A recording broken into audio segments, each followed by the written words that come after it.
So remember that time, last time I streamed, I was like, oh, I'm gonna figure out a way to stream Undertale. I'm not quite entirely sure it's possible. I've like even like looked up, haven't found a single. Everybody's like, okay, run the OBS in administrative, or make sure you click specified window rather than just auto capture. I've done all the tips and tricks. No one knows what's going on. So whenever I do play that, if I will probably still play it. It'll just have to be a display capture, but whatever. But hello! I have not streamed for a while. I streamed for like an hour on, I think, like Friday, maybe? No, it would have been Thursday. Maybe. I'm gonna get back to Danganronpa, because that's one game I know works. And I feel like voice acting.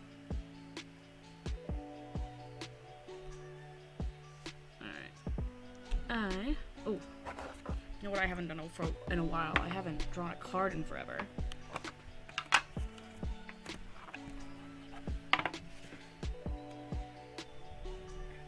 Because I have to keep up with my witchcore aesthetic, you know? Oh, these cards, I forgot how big these cards are. My hands don't fit around them. Ugh.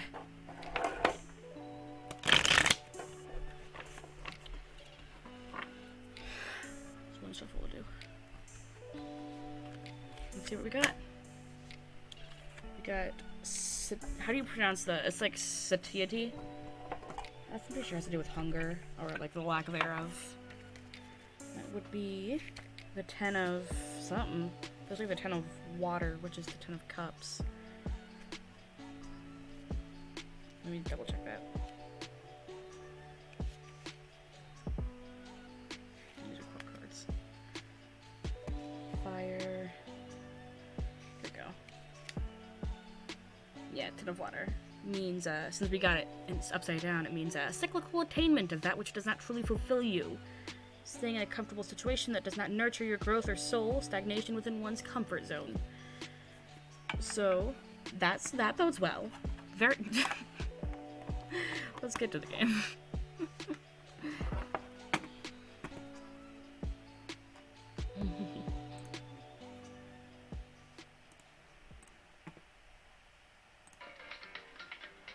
There we go. Ugh, it's been so long since I've played it.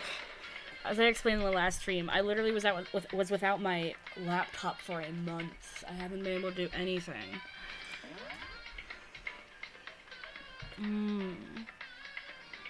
We were this one, right? Were we really only on chapter 2? Who died? It was Chihiro, right?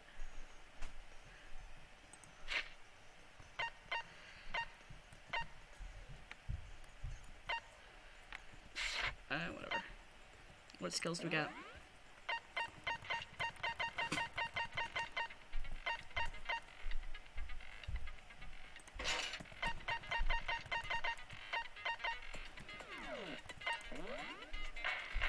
Trial, all arise.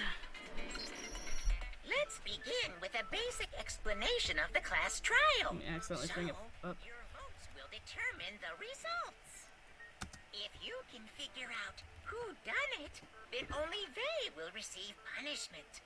But if you pick the wrong one, then I'll punish everyone besides the blackened, and the one that deceived everyone else will graduate. Okay, then. So, first off... I hope he doesn't do that. Actually, I think he does do that, like, every single beginning of the, every single case trial. He has to go over how it works, as if we haven't gotten used to it yet. First, we have to make clear what was used to deliver the fatal blow. Okay, this was Chihiro's murder, right?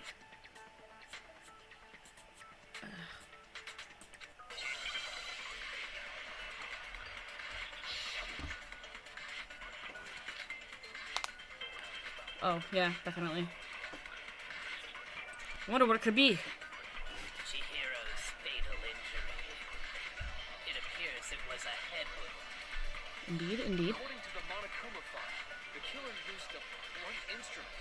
But what kind of blunt instrument could it have been? Oh? Oh, I guess we are trying to like prove them wrong. We're not just saying like, oh, here's the answer.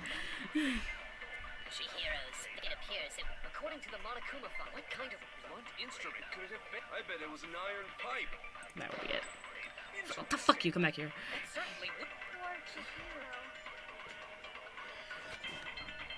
Chihiro's. Off to a great start. According to the Monokuma file, what kind of blunt instrument? I bet it was an iron pipe.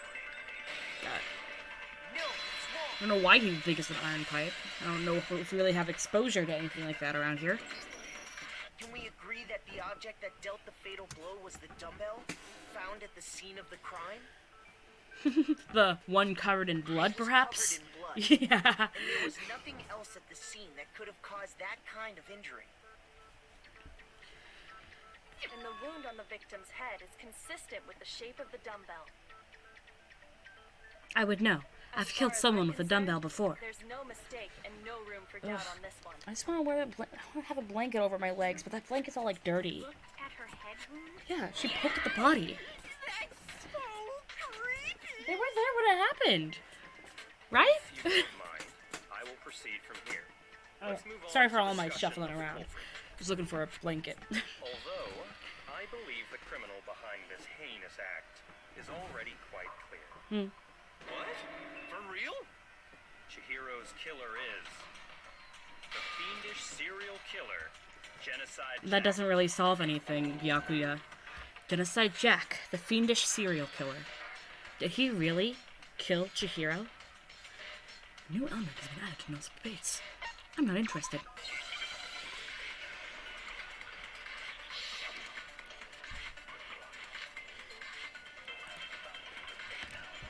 The culprit is Genocide Jack. I'm sure of it. Case closed, as far as I'm concerned. But that's impossible. Why? What makes it impossible? Well, I mean, come on. There's just no proof for it. No, that's wrong. MO is similar. I might know one reason he could be involved. What? I found this file while I was looking around the archive in the library. I guess it's some kind of confidential file the police put together about the Genocide Jack case. What? That's kind of weird as shit, isn't it? What was something like that doing in the library? The why of it is probably more trouble than it's worth. So let's forget about that for now. More importantly, it outlines all the specifics of every Genocide Jack case in exceeding detail. According to the file, there appear to be two defining characteristics in every Genocide Jack case. Two? The The first is scissors that a and the, blood yeah, message is found message, written at the right? scene of every murder. Except that there was no scissors here, sir. Oh, that's right. Boob lust. No. It's actually I blood cannot wait for Hifumi to die. I hope he More dies soon. important is the other characteristic, and it's something that has never been made public. Oh, the way it was suspended, I guess. But then what about the scissors? Why don't you tell them, Makoto? The other characteristic of every Genocide Jack case, which the world at large doesn't know. If I'm not mistaken, it has to do with the positioning of the body. How the victim was positioned. My god, like, it literally gives you the answer, and they're like, okay, what is it? Apparently, in every Genocide Jack case, the killer suspends the body in a certain way.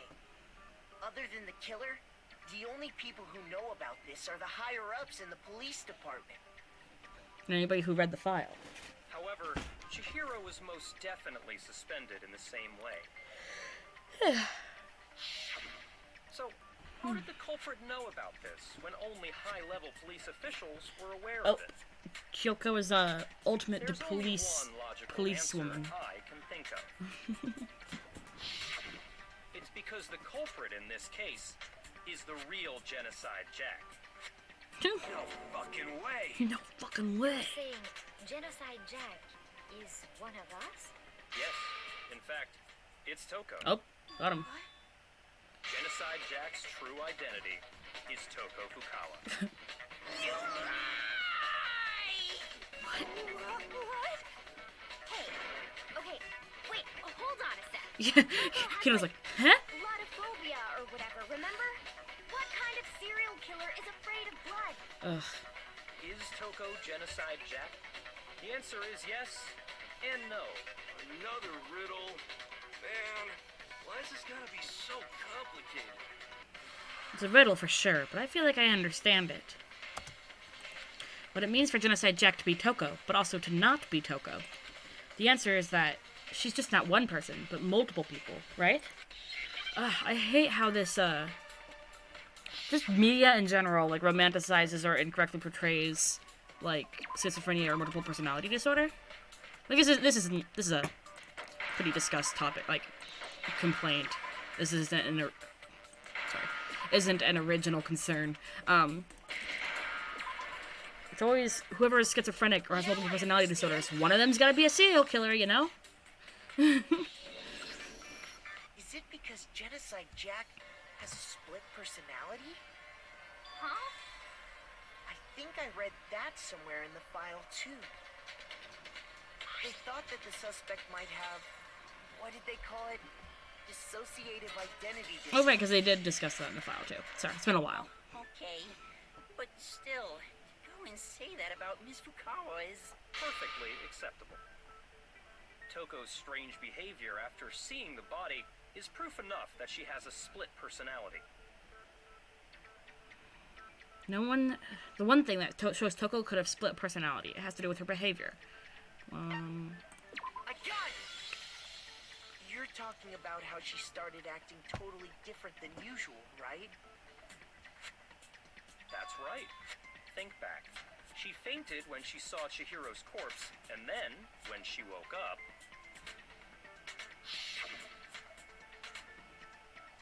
I'm fine. What, was that a dead body? Hey, are you dead? She must have hit her head real hard when she fainted. The world has a front and a back, a top ending and a bottom, a sea of truth and a web of lies. Okay, maybe I can't go on auto when there's no voice acting. This is quite concerning. I mean, she sounds completely different. She was acting funny, that's for sure. That melancholy tone of hers completely disappeared. Don't go assigning adjectives to my tone without permission. Not to mention, once she regained consciousness and saw Chihiro's body again, she was utterly calm. In other words, within her is one personality that can handle blood, and one that obviously can't. So when Toko trapped herself in her room, it's because she was scared of Genocide Jack?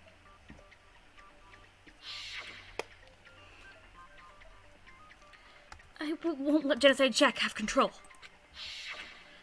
I'll drive out the killer. Drive out the murderous fiend. The reason she locked herself in No, her room wonderful voice wasn't acting, to am I keep right? other people from getting in. It was to keep her other personality from getting out. I can't remember what all the voices I gave everybody was. Toko was afraid of the murderous fiend inside of her, of killing even more people. How? Yeah. How can you know all this? I do believe you misunderstood her. What she's trying to say isn't, how can you know all this? No. What she wants to know is, how could you tell them? Ooh. Huh? Last night, just before Monokuma gave his motive speech, Toko and I had a strange conversation. She told me a most interesting story. She is infatuated with him, right? A murderous fiend lived within her, and she was afraid it could appear and attack at Because any she has time. like an inferiority complex and is a total And that masochist. trepidation is what's caused her to have such a bleak attitude. Isn't that right, Toko? And, you know, Byakuya is a sadist, so, you know, match made in heaven. This is all a lie. Right, Toko? You said you wouldn't tell anyone. Oh, okay. What? You promised. I can't believe you lied. You have only yourself to blame. You Yeah. came to me with your tragic little story. I didn't ask you to. Yeah, you went to Byakuya and was like, hey, I have a secret. You can't tell anyone. Expecting him to care. Yeah, Besides, you broke your promise first. You said that as long as you were here, no matter what, you wouldn't let Genocide Jack kill anyone. But in spite of that promise,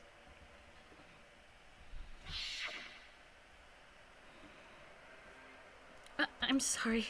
I couldn't keep our promise. But don't worry. Never again.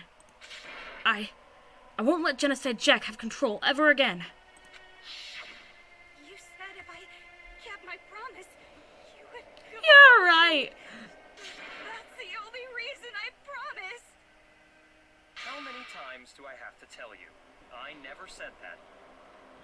But you weren't able to do it.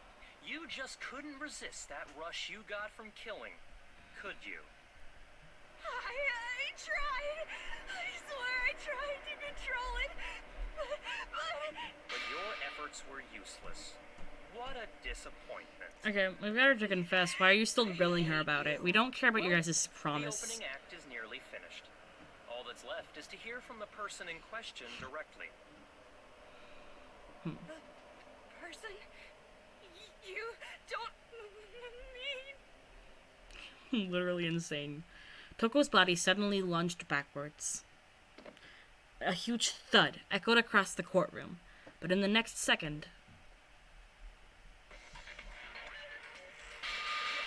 Well, hello there. Is it me you were hoping to see? Look at that tongue. What the heck? Now you figured it out, huh? Well, whatever.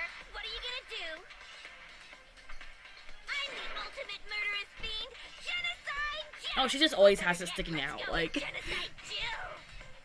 What the fuck is this? Toko, what happened to you? Not Toko. That's a loser name. And what happened is a textbook split personality.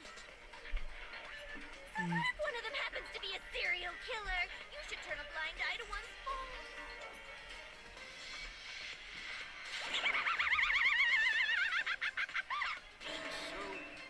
So intense. I guess. I would say insane. Murderous mind, sound, and murderous body. This one is so different from the one we've come to know. Yes, well, the world is composed of a front and a back, you know. Just I wonder like if it's how the every face, inn has a same top voice and a actor. bottom, or how in the depths of every truth lives a little lie. Behind every dark and gloomy Okay, we get it. Another that shines as bright as the sun. This is the murderous fiend, Genocide Jack. This is beyond insane. Miss Jack, Jill, can I ask you a question? What's up? Oh, that's cute. Some of us think you might be the mastermind behind our entire situation. What are your thoughts on that? Me calling a murderer is cute. Okay. Well, I'll tell you. Yeah, just she has like a little smile with her tongue sticking out. She looks like a puppy, you know? Just kidding. Then it's not true? Of course it's not true. How dare you try to link me to that creepazoid? And another thing, the police and government and society in the outside world are totally powerless. I mean, they just let this idiotic, bloodthirsty maniac go buck wild all over town. Yeah. Sure, I'm a bloodthirsty maniac, but life is pain, right? To live is to hurt other people. Okay, so this is funny because, like, Toko is a masochist and, like, Jill is, like, a sadist. I can't wait to see, like, Genocide Jack and Byakuya This should be enough to convince you. interacting. This murderous fiend is responsible for Chihiro's death. Because they're both just fucking sadists. There's clearly a motive, Except for one's more like so a there should be no doubt. physical sadist. I don't know. I'm sure Byakuya is probably abusive. But, like, he's mostly, like, emotionally and mentally abusive. If someone didn't murder and graduate within 24 hours, an embarrassing memory or secret would be revealed. Well, let's assume that Toko's secret was about Genocide Jack. If a secret like that came to light, Toko's life would have undoubtedly been forever ruined. True. That's true. So she had a very clear motive to never have that side of herself exposed. Interesting. Very, But, very, like, very would Toko intentionally, like, change to Jack? I hate to admit it, I'm not Because, like, serial killers don't just, you know, kill... I'm not wrong, am I? Like, serial killers are the people who have a certain demographic that they kill, right? And they have a particular MO, stuff like that. Like, I believe with Genocide Jack, all the victims are men. But I'm just thinking, if Toko didn't want that secret revealed, would she, like, switch to Genocide Jack and, like, trust Genocide Jack to kill someone? Or would, in addition to that, would Genocide Jack care? Like, does Genocide Jack know about this threat, this motive? Do they share memories? I don't know. But I cannot imagine anyone other than you could murder someone in such a bizarre fashion. Maybe Oh yeah, no, it's definitely not Genocide Jack. This is way too obvious. Do you really expect any of us to believe you? Yeah. I could never believe a word you say, you monster. Maybe. Maybe she's totally right about that, but something's still bothering me. What she said. I need to get some more details about all of this.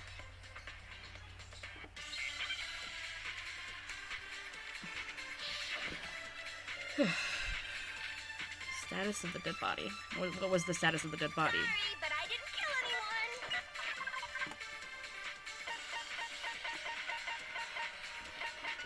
anyone. Just suspended.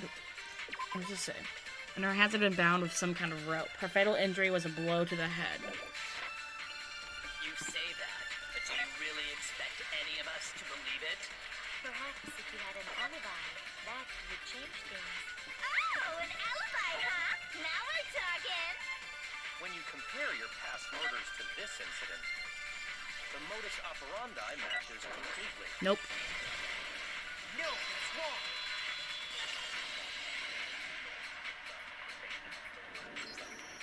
Are the methods of murder really exactly Not at the same? all. The only similarities are the suspension and the bloodlust, which, you know, literally anybody could do. Also, the way Chihiro died does not match Jack's MO. Oh, you don't know? Well then, human garbage, let me tell you! I murder with passion and conviction. I consider myself a professional, and I have a very particular way of doing things. Because I'm sure they have scissors around the school. Imagine you go to a fancy... I'm acting like I haven't played this game before. I'm just trying to add commentary, and it's hard to do that when you already know all the answers to everything. So I pretend that I don't know the answers to everything. It'd be like if that same Italian restaurant started using ragu or Chef Boyardee. This is no creation of mine. Let me rephrase that in a way that maybe makes more sense. There are two clear differences between the Genocide Jack cases and this one. There's one clear difference between the murders. Wait, you just said there's two, though. In the photos from the other Genocide Jack cases, look at the neck and stomach. Here you'll see a clear difference. I got it! For one, the cause of death is different. In the Genocide Jack murders, all the victims were killed the same way. According to the case file, they were all apparently killed with a pair of scissors. But Chihiro died from a blow to the head, right? Ugh. So here's a story that's happened over break. Yes, that is remarkably different from the other murders. I snapped my glasses in half. They're really old glasses. I wear contacts, right? I only really wear my glasses when I'm just woken up or I'm gonna go to sleep soon. Because I don't need... I can see fine pretty close to my head. Like, if it's close to my eyes, I'll be able to see it. So usually when I'm on my phone, I don't need my glasses or contacts. But if I want to do anything with a TV, such as, you know, watch TV or play video games, I need my contacts to be able to see. Or my glasses. But these things are old.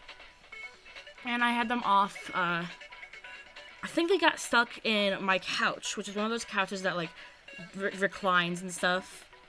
It got stuck in there, and it got all bent out of shape, right?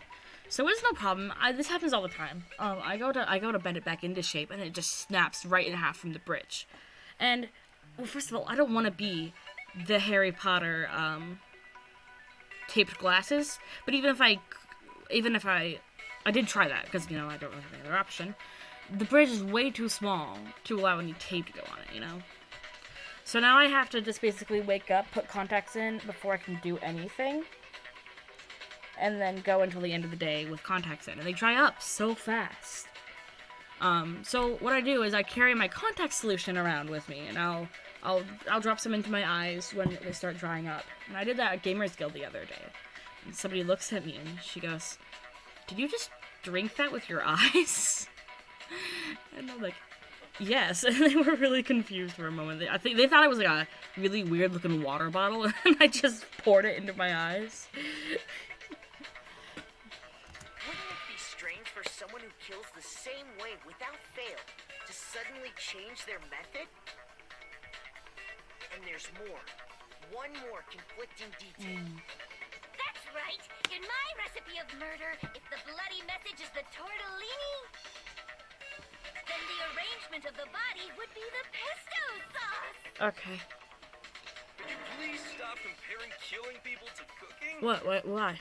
Does that bother you, Hero? So, are you saying the other difference has to do with how the body was arranged? That's right. The second difference is related to how she was suspended. In the photos of the other genocide Jack cases, all the other victims were stabbed through their hands. Here you'll see a clear difference. I got it! Do you remember what the killer used to suspend her? They used some kind of rope to hang her up by her wrists. What is your point? Well, in all the previous genocide Jack cases, something else was used to suspend them. Specifically, pairs of razor-sharp scissors. And guess what? I used my own specially designed scissors for the murders and the arrangement. It really just occurred to me.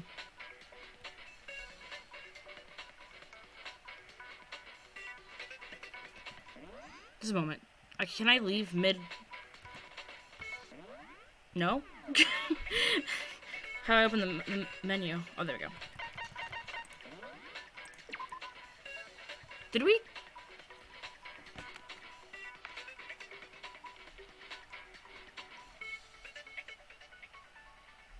Did we already do this? What's this chapter? Okay, I have 3 save files. That first one is what I've been doing on like Discord with my friends. I don't know what's going on between this. Huh? Let me go. I can't even check. I don't know how to check. I guess I can check my YouTube real quick, see if I uploaded it.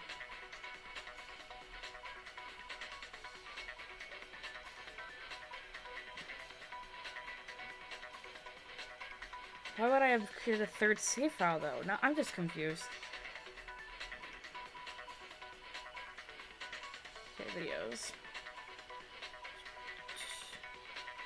No, I mean, I don't know. It's possible. Who knows?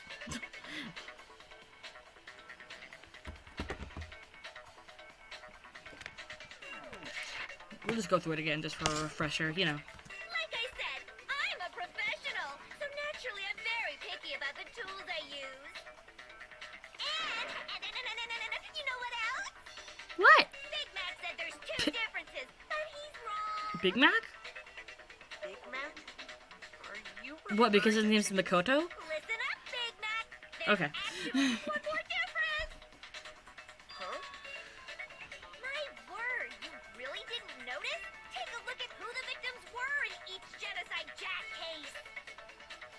There's a pattern there, just waiting to be discovered. Pattern? Figure that out, and it'll be plain as death why I couldn't have possibly killed that little lolly girl. Let's see. There was a pattern surrounding the genocide Jack victims, and Chihiro didn't fit it. If you look at the names of every victim, what you'll notice is... I think I figured it out. I know why she couldn't have killed Chihiro. And I don't know about you guys, because Chihiro was her lover. I can't tell gender from Japanese names. Is it because... Unless, like, I've watched an anime with a character with that name. Like, I'm predisposed to think Mitsuki is a female name. I don't know if that's true or not. Because I know Bakugo's mom is named Mitsuki. all the victims had something in common. Right? That's her name, right? Ken Harada, 32. Tetsuhiro Honda, 17. Shoji Gaku, 23. Kano Issei, 14. Takeshi Yoshida, 30. Yomatsu Nataro, Takafumi Gono, Uchiri no Hiya, Takeshi Masamue, Yuto Yumejima. There was no end to it. They were all guys? Huh? That's right! The people I kill with such passion and conviction are all adorable little men. Watch out, Byakuya. We know she has a thing for you. I can't believe I said it! I'm so embarrassed! The hell is wrong with you? I can't help it! I'm just a full-throttle boy-on-boy fangirl! Right, because that's what Fumia blames her to be. What's the word I'm looking for? I think it's not blamed, but when they're in the library arguing, she's like, "Your shit isn't even fucking literature. It's just gross boy-on-boy yaoi." And he's like, "I bet you're secretly into boy-on-boy." But now I'm on the fast track to becoming a full-fledged fan-madam! So, since Chihiro was a girl and not an adorable little man, you wouldn't kill her? When an Italian chef suddenly start making ramen just because they're both noodles? Always Italian. I have too much passion and conviction to cross that line. That's the absolute reality of the one and only. We get it. You've clearly explained your hobby and your philosophy. That's not all there is to it. It's a different matter entirely when you're forced to kill in order to survive. Quiet, Lolly-car! Ooh, got him. Cur? Byakuya got thrown off. He's like, For a reason I "Okay." mere survival.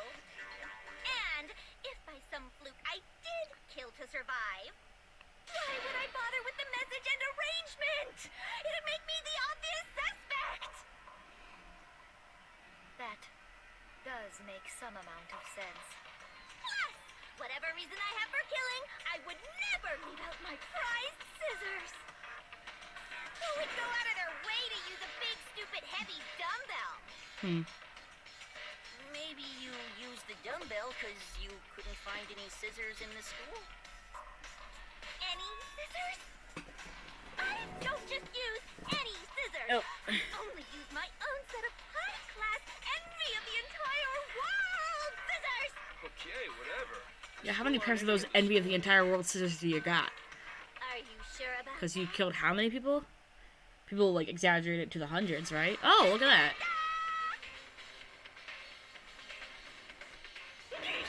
She's fully equipped. That's right. So I can kill anywhere, anytime. Why would I resort to dumbbells or rope when I have my trusty scissors by my side? Go ahead, tell me I'm wrong. You can't ken, you gutter dogs, all of you. Not to mention, I have no clue how to tie a good knot. So rope's probably out of the question anyway.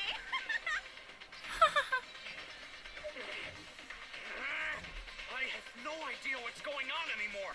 Could such a heinous villain really be innocent? Oh, wait, no, I think I remember what happened. He really was suspended, right? And nobody but the police knew about that. I did play through this, case, but there was just such bad, like, connection and lag. It was just, ew, you know? Yeah. So I needed to replay it through it anyway. Real deal, and not some copycat killer or whatever. Actually, hold on. There is one person. Sorry, I wasn't paying attention to what was said. Oh, one person who could have copied the Genocide Jack cases. The only person who knew about them, the person who literally took me to the freaking library and said, "Hey, look, this matches the Genocide Jack case file." Byakuya, it's possible you could have found out, isn't it? you'd have no problem gaining access to classified government documents or internal police records.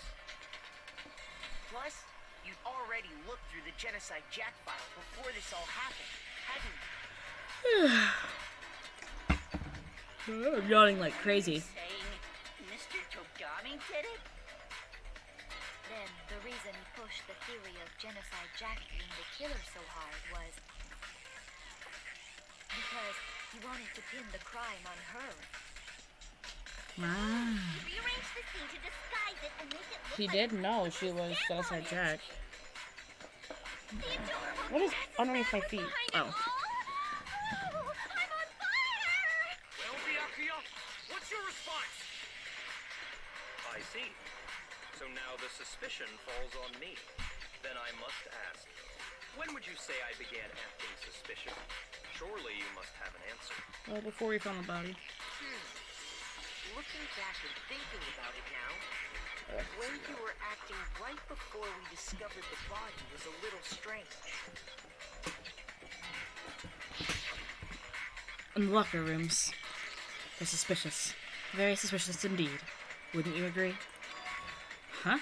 Suspicious? It seems nobody searched the locker rooms. Let's start with the girls' locker room. You wanted to go to the girls' locker room right away, right? But since you're a guy, That must mean... Byakuya. I should have naturally thought of the boys' locker room first. Is that what you want to say? Are you just as bad as Hefumi? The victim was Chihiro, a girl. Oh, And so I said really? we should check the girls' locker room. And how would you know that the victim is Chihiro, Sir Byakuya? Nothing strange about that, I'd say. Hefumi, on the contrary, there's something very strange. Okay then, what's so strange about it? Go ahead, share with the rest of the let's just dance around this like it's not completely obvious. There's a clear contradiction in what Byakuya just said. They have to do everything such the roundabout way. I need to make it clear to everyone. I do not care. Wait, no, I know. I meant to click I don't care. Fuck.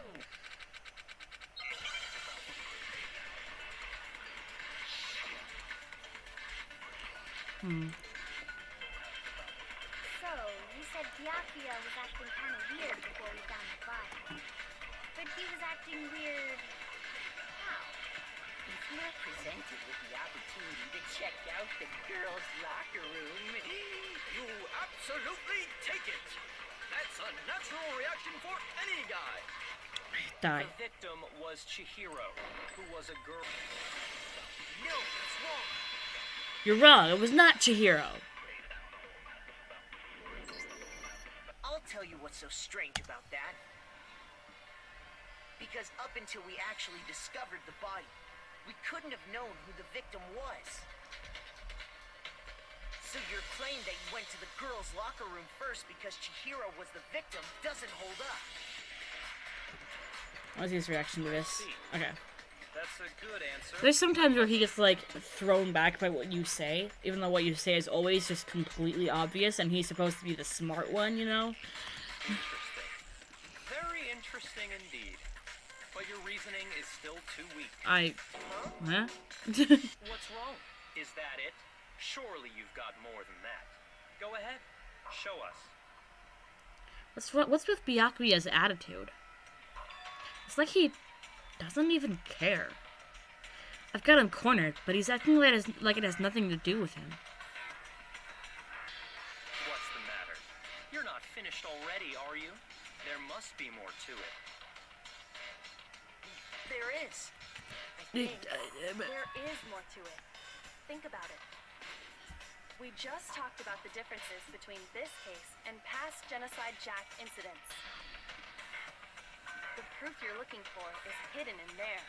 Kyoko, if you know something, just say it. She always is like, come on, Makoto, you can do it. Like, we're in this life and death situation where if we don't find the killer, we all die, you know? The differences between this case and other Genocide Jack murders. The evidence that proves Byakuya is responsible is hidden in there. What could it be?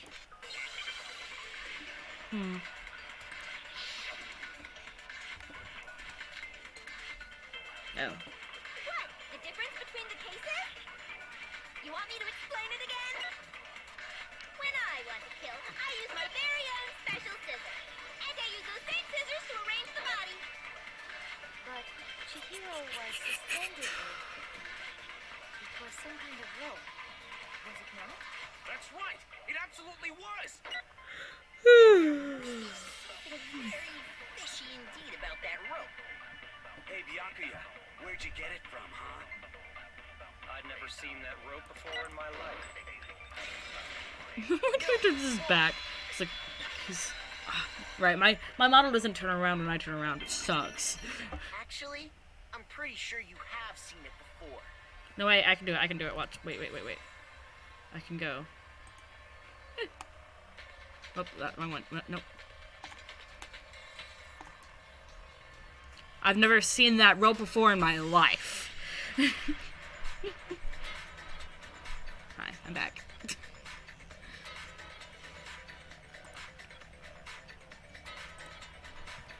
Because, you see, that rope, or should I say, that extension cord? What? An extension cord? Byakuya, you've used the extension cord in the library more than once, haven't you? And the same extension cord that was in the library all this time went missing after the murder. Bum bum bum. Totally has to be Byakuya, right? Someone who uses that extension cord as much as you do wouldn't discover that fact. Because nobody else could have possibly grabbed that extension cord. I mean, Byakuya was the one who used the lamp, so it has to be Byakuya. I'm sorry, everything else checks out. It's just I find that one to be like, that's the damning piece of evidence? You're kidding me, right? Byakuya must be the one who took the extension cord. See, literally, Taka, it could have been literally anybody else. He just left that shit lying out. That's really what you think? Then your conclusion is something like this? I killed Chihiro in the girls' locker room, then hung her up and wrote that bloody message. I intentionally made it look like Genocide Jack was behind it. Is that about right? He's doing it again. He's totally calm, totally unconcerned. As if he's not even involved. Wait, not even involved. What's wrong? I asked you if you think that's what happened. I should be a voice actor. That's what happened. So that's it, right? Byakuya's the killer. I don't disagree with not I can't do any voice acting during this because everything's already voice acted, but whatever. It's a game, right? So he'd be You'll see how good I am at voice acting when the trial is over. Sorry, but could we hold on just a second? I think we need to talk about this a little more. Do we really need to? We've already decided who did it. I know, but still, there's something that's still bothering me. Is that right? And what, pray tell, is still bothering you? I killed her in the girls' locker room, then disguised my crime. Specifically, I dressed it up to make it look like it was the work of a homicidal psychopath. What about all that bothers you? Girls' locker room. Wait, what was that just now? Something's not right. Chihiro's body was definitely found in the girls' locker room, but does that mean... Can I really just accept what Byakuya said as the truth? No, I don't think so. There's definitely something off about what he said. I got it! You say you killed Chihiro in the girls' locker room, right? But are you sure about that? Isn't it possible that the murder took place somewhere else? How disappointing. What kind of question is that? Even in the world of disappointments, this is a true letdown. She was found dead in the girls' locker room. There is absolutely no I love this question idea about that if you find a dead body somewhere, that's where they How could died. the scene of the crime have been anywhere else? Well, I think it's entirely possible that she was killed somewhere else, then carried there later. along with the rest of the murder scene. Whoa. Rest of the murder scene? That was awfully specific. Please tell me you have a reason for saying all of that. I believe I do. No, I just felt like saying it. Hey, Byakuya, did I just take you off guard? When the story suddenly moved to the crime scene, Byakuya, who'd been so confident up till now, maybe Byakuya never even realized that the actual scene of the crime could have been somewhere else. Hey, don't just move on without permission. What do you mean? We're not moving on. I'm literally about to address that. Come on, Makoto. If there's any chance the murder took place somewhere else, let's see the proof. Evidence that shows the murder took place somewhere else. There was something that was switched between the boys and the girls' locker room.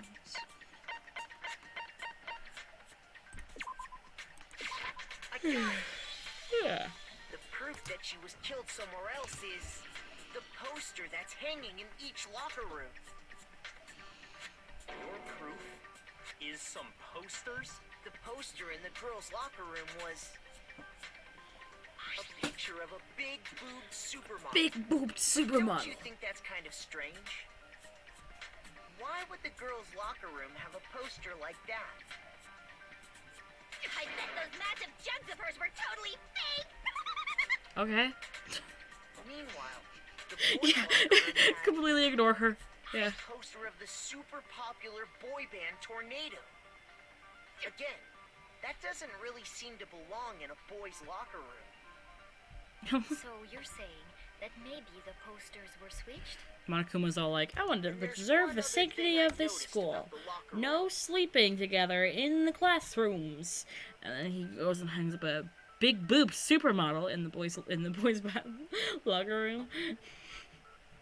You know what I'm talking about, right, Sakura? Is that what?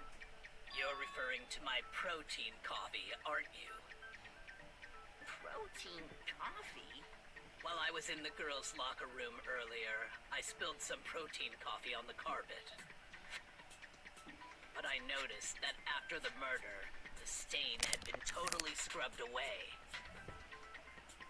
No. It's not that the stain was scrubbed away. It was moved.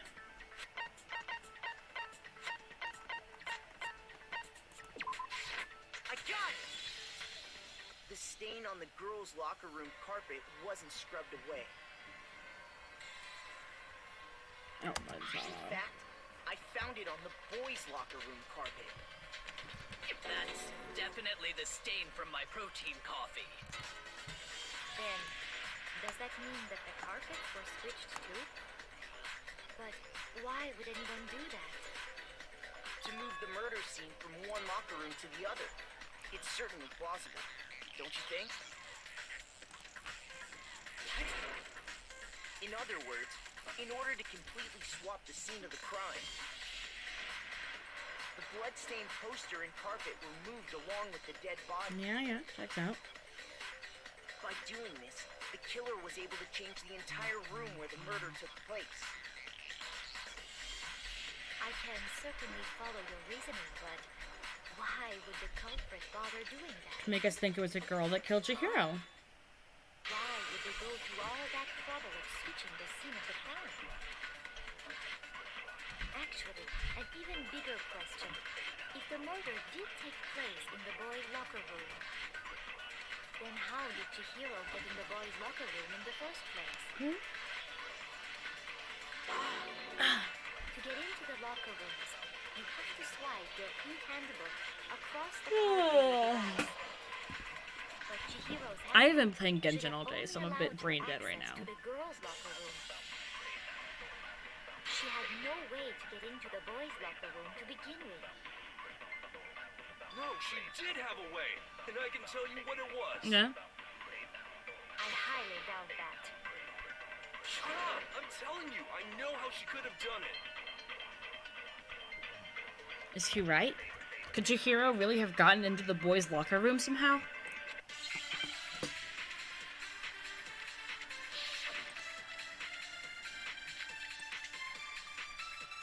Is it really possible?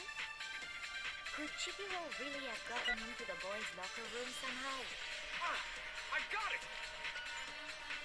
She must have hacked her e-handbook. She was the ultimate programmer, after all. I'm sure that would have been no problem for her. No, I don't think that's it. She used the thing that was in the main hall. Huh? What thing? I'm talking about Leon's handbook, of course. If she had that, she could get into the boys' locker What? room no That was... problem. Is it really? Could Chihiro really? She must have hacked. She was the ultimate. I'm sure that would have. No, I don't. She used the thing. Huh? I'm talking about Leon's handbook. There we go. No, it's wrong.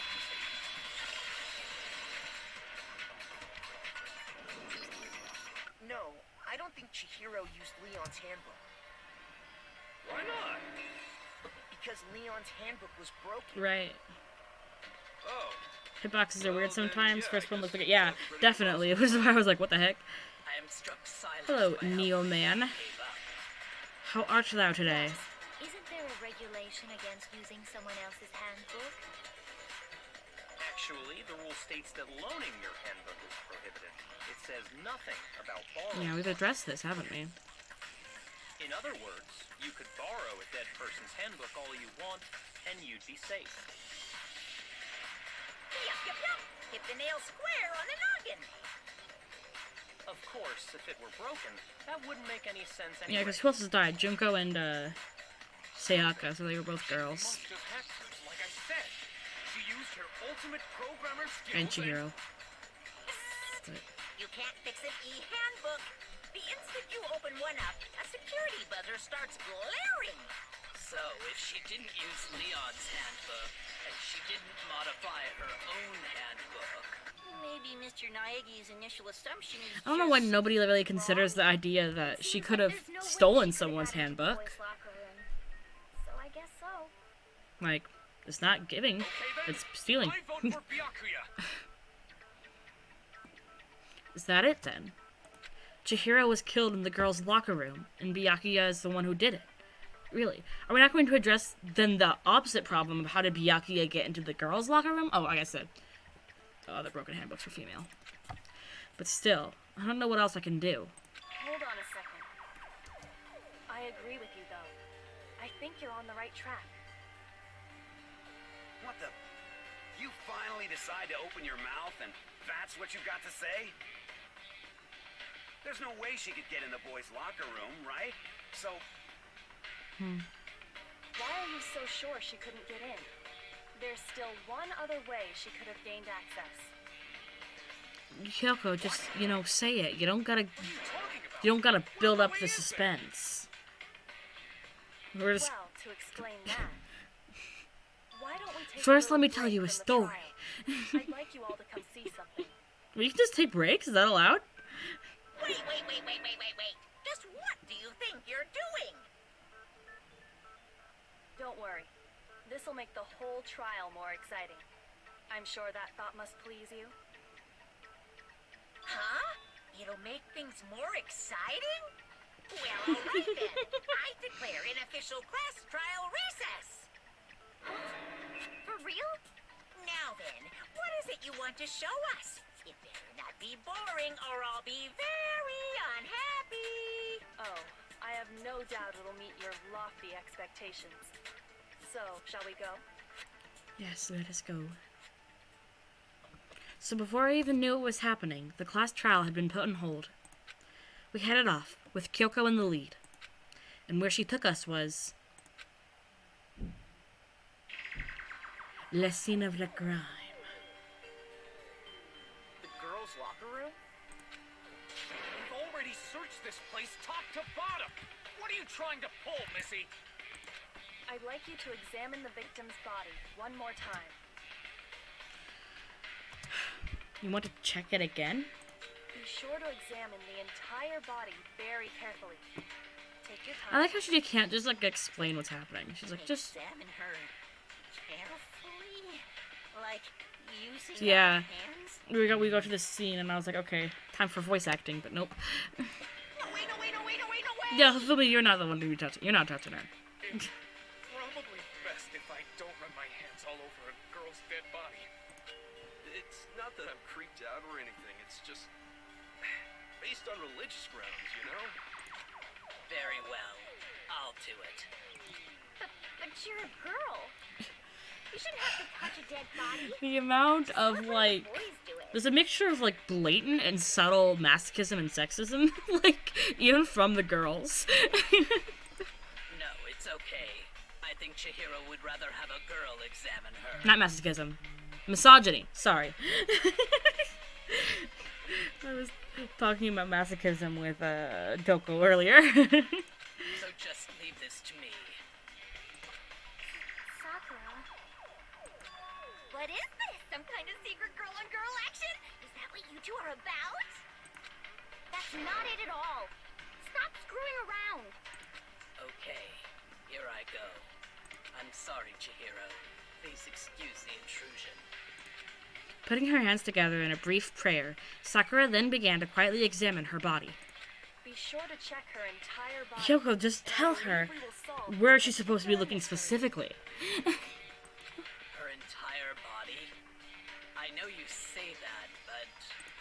What? This is... What is this? Hmm? What is it? Not possible. It's not possible. Sakura's eyes were staring wildly at Chihiro's lifeless form. Her massive frame trembled. This girl is... Is what? Drum roll, please. Is a boy. Wow. Remember when Rose spoiled that the first time we streamed it? I see.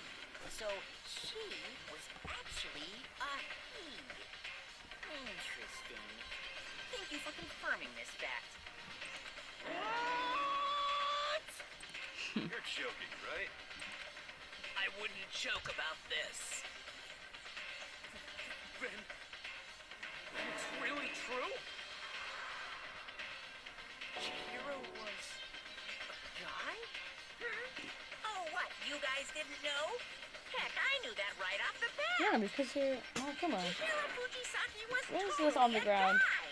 There's just something stuck underneath my desk. He was a cross-dresser? Oh, I'm really on What is this? I wish I had killed him. There's just something laying underneath my desk. Yoko wanted to show everyone, huh? NyQuil? I've never once had NyQuil in my life. I think it's probably my sister's. Oh, Yes, well. that certainly does make things much It's more not exciting. closed. Now This let's NyQuil's just been find rolling this around on the excitement ground, not to the courtroom closed. And get back to the trial. Time! I missed you! Definitely better ways to handle this reveal. Could have gone to Chihiro's room and seen the sheets, toolkit, and no bathroom lock, for instance. Better than violating the body like that. Yeah. But, you know. The game's gotta... It'd be too boring if they just went to his room. Hi, Time, how you doing? You didn't... No, I mean... For keeping you waiting. You didn't miss any Now then, streams. Like, let's resume I've the literally... class trial. I've literally been unable to stream for the last month because I didn't have my laptop. So this is like my first stream since I've been back. I just played some songs from Demo yesterday. Oh, not yesterday, the other day. But just generally didn't do much. We've all just learned of the shocking revelation that Chihiro was actually a boy. Let's pick up from there. Yes, well, I don't know his reason for hiding it, but the fact is, Chihiro was not a girl, but a boy. To think that Chihiro was actually a guy. The thought had never even crossed my mind. And because the victim was male, he would have had no problem gaining access to the boys' locker room. Chapter is titled Assuming Boy's his Life of handbook Despair. did, in fact, list his gender as male, then yes, that would be true. Of course his handbook said he was a boy. He dressed like a girl, but he was a boy through and through. So Ugh, then, hiccups. there should be no issue with Makoto's initial assertion. Apparently anime just has Kyoko come out and say it rather than going back to the crime scene. Well, yeah. To the girls' locker room. Has its own problem with her wanting people to be confident in their conclusions, but still better than messing with. But yeah, I can't imagine they can, like, actually just do that on TV, like, show someone just roping a groin like that. And the killer could have easily Or at least, used not Sayaka for, or Junko's handbook to get whatever into the reading it girls' was. locker room. So Chihiro really was killed in the boys' locker room? I still don't understand the motive for moving the body, but yes, that does The seem motive possible. would obviously be to hide the I must admit, suspect. I Ugh. did find it Speaking rather is odd. not my strong point. I knew he felt a little off. There was a certain incongruity to his female body. Byakuya, admit it, you didn't know shit. So Incongruity? now everything has been connected. You mean like he didn't have big boobs? Have finally become clear. Okay, well, connected or clear or whatever. We still think you're the killer, remember? Very interesting. This has become very interesting indeed. He's off in his own little world. What about you, Makoto? After everything we've learned, do you still think Byakuya's the killer? Well, without a doubt, Byakuya is the one that made Chihiro's death look There's like something going on genocide upstairs. Jack. I'm hearing a bunch of... I don't know if someone's like roughhousing with the dog or what. I think he might not actually be the killer after all. What? But aren't you the one who accused him in the first place? I love Danganronpa. Too- There always has to be at least like 3 suspects at like any he's given enjoying trial. solving the mystery. The way he's acting, it makes it seem like it doesn't have anything to do with him. And you think that might be because it doesn't have anything to do with him? Plus, the evidence he left behind was a little too... how can I put it? Overt. Overt? He consciously chose to use the extension I thought cord, overt means knowing it could subtle. connect him to the murder. Let me look. At least, that's how I see Overt it. definition. And Byakuya. Done or when shown you found openly, out the plainly murder or took place readily. in the Okay, boys' never locker mind. room, I'm just dumb. it seemed to rattle you. I'm usually so proud And of then my again, like when you found out Chihiro was actually the vocabulary. I don't even know what overt is. guy, if you really were the killer, that stuff wouldn't have had any effect on you. So that's your thinking, huh? Okay. Well, it bothers me that you don't have more concrete reasons, but it's fine. I guess I'll mark it as correct for the time being. Mark it as correct? What you doing at the library? Are you supposed to be studying? I am not the culprit. Fun fact: I've seen at least one person called Chihiro's twist from the very spoken line, for very first spoken line. They were playing in Japanese, and the Japanese VA is a guy, which is picked up on. Kept calling Chihiro he before they revealed and correcting themselves. Like, I know what the VA is, but isn't certain the character is yet. Nice. What happened when I first started streaming this? Literally the first episode. I have a friend, like just somebody I've met like prior to streaming. She came, or he came in, and he goes.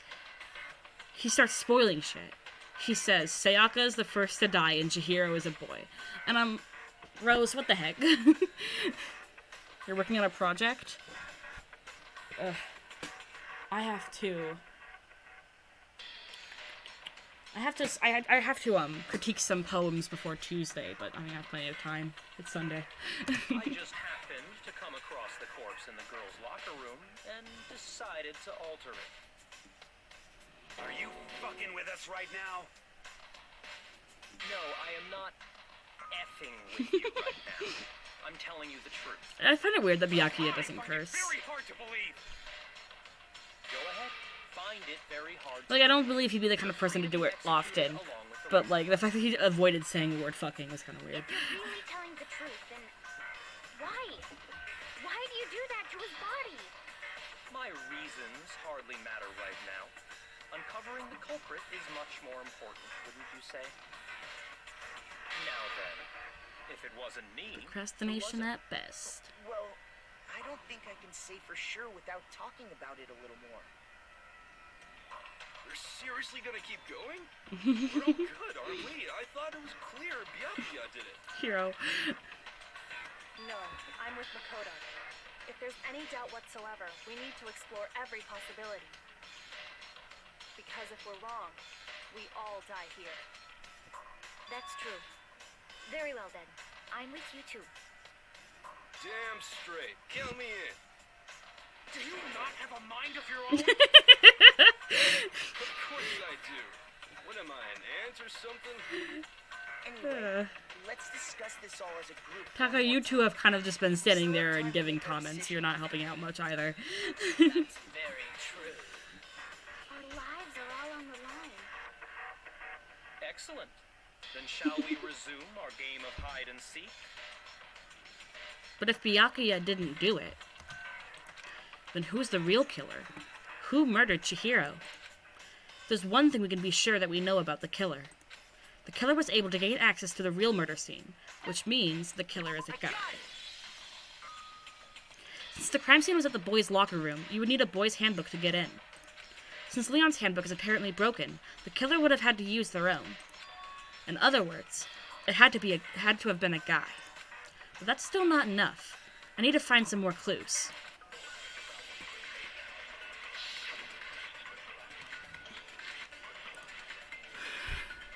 Isn't there a single clue that might lead us to who did it?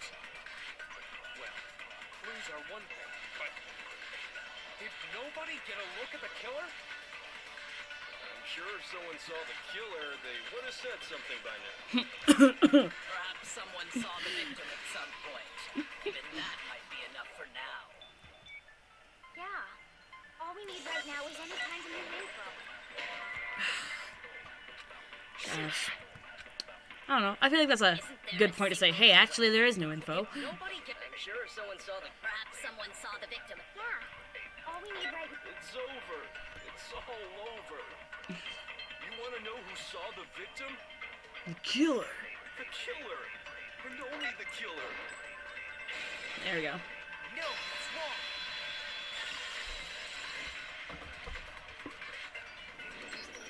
I believe someone else did see the victim before he was murdered.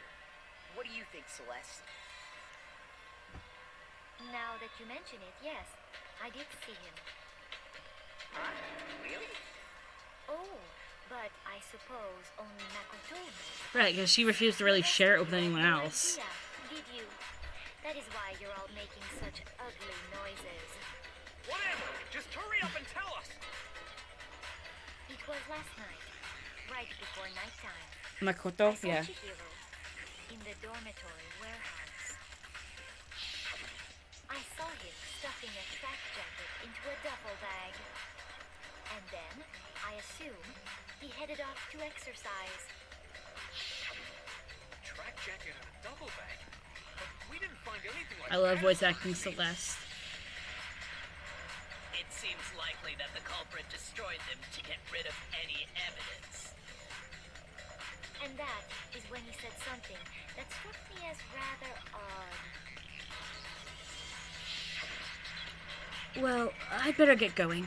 I'm kind of in a hurry. Chihiro told me he was in a hurry. But why would he be in a hurry? Only if someone was waiting for him, I should think. So, Mr. Fujisaki was on his way to meet with someone, and then they were going to work out together? But they killed it! I had invited him to exercise with us plenty of times, and he always declined. Probably because he was afraid you'd find out the secret he was hiding, right? That's also why he didn't want to get into the pool when we first discovered it.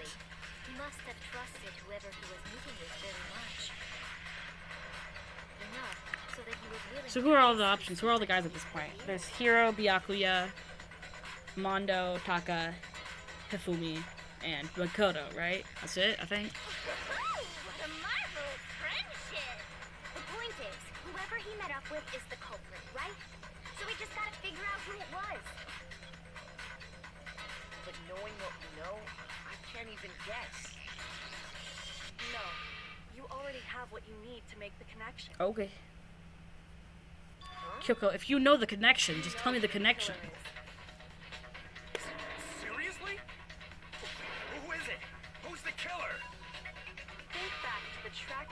duffel bag the killer disposed of.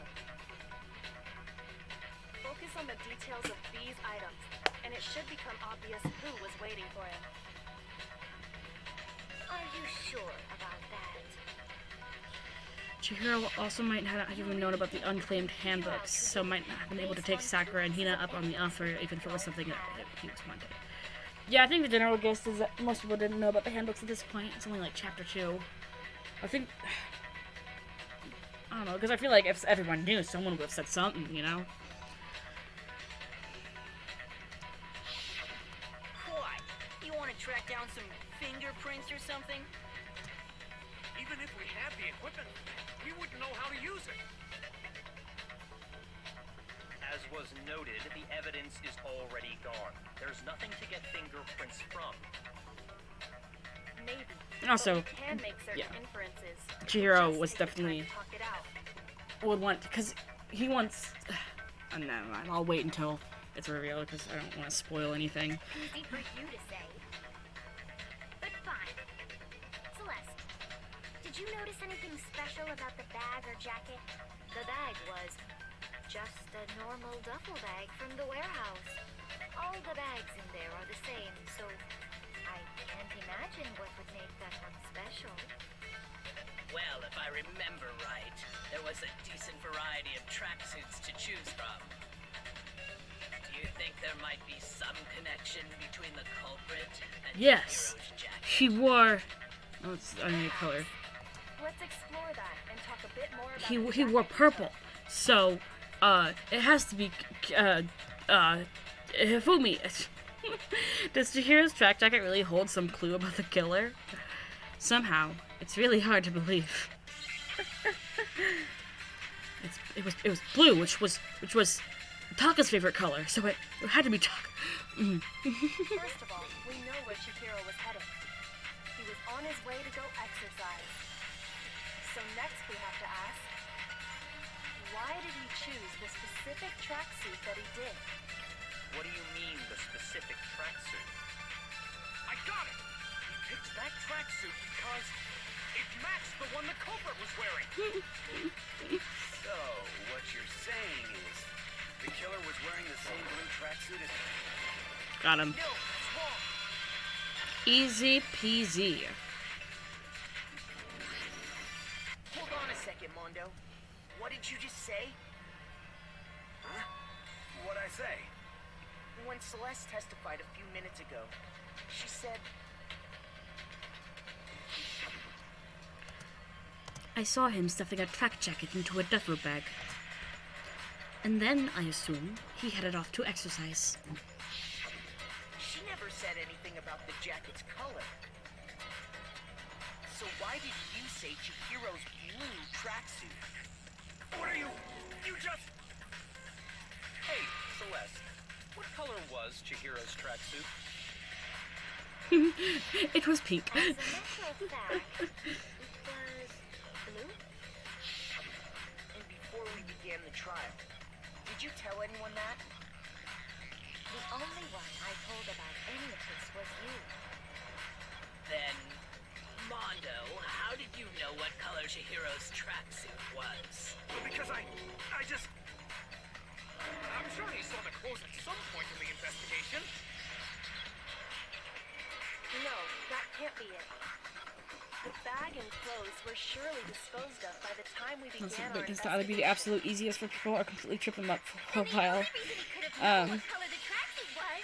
Yeah, I actually, it's the only reason I remembered it was because I recently played through this chapter, on, like, I was streaming it. It's just the connection was really bad, and it just wasn't, it wasn't really usable. I don't know. But I just reloaded this old save file and I'm playing through it again. I remember last time it took me a few tries. I think I ended up looking it up. I was like, I don't... It's if he saw Cherry with it before he died. That's the only possibility. Cherry? Are you talking about Chihiro? So, how about it? Did you see the tracksuit or didn't you? Just by chance. I just happened to see it last night. Yeah. He walked past me. And he was carrying the tracksuit in his hands. Are they all food? I know he calls you Big Mac, and then there's Cherry.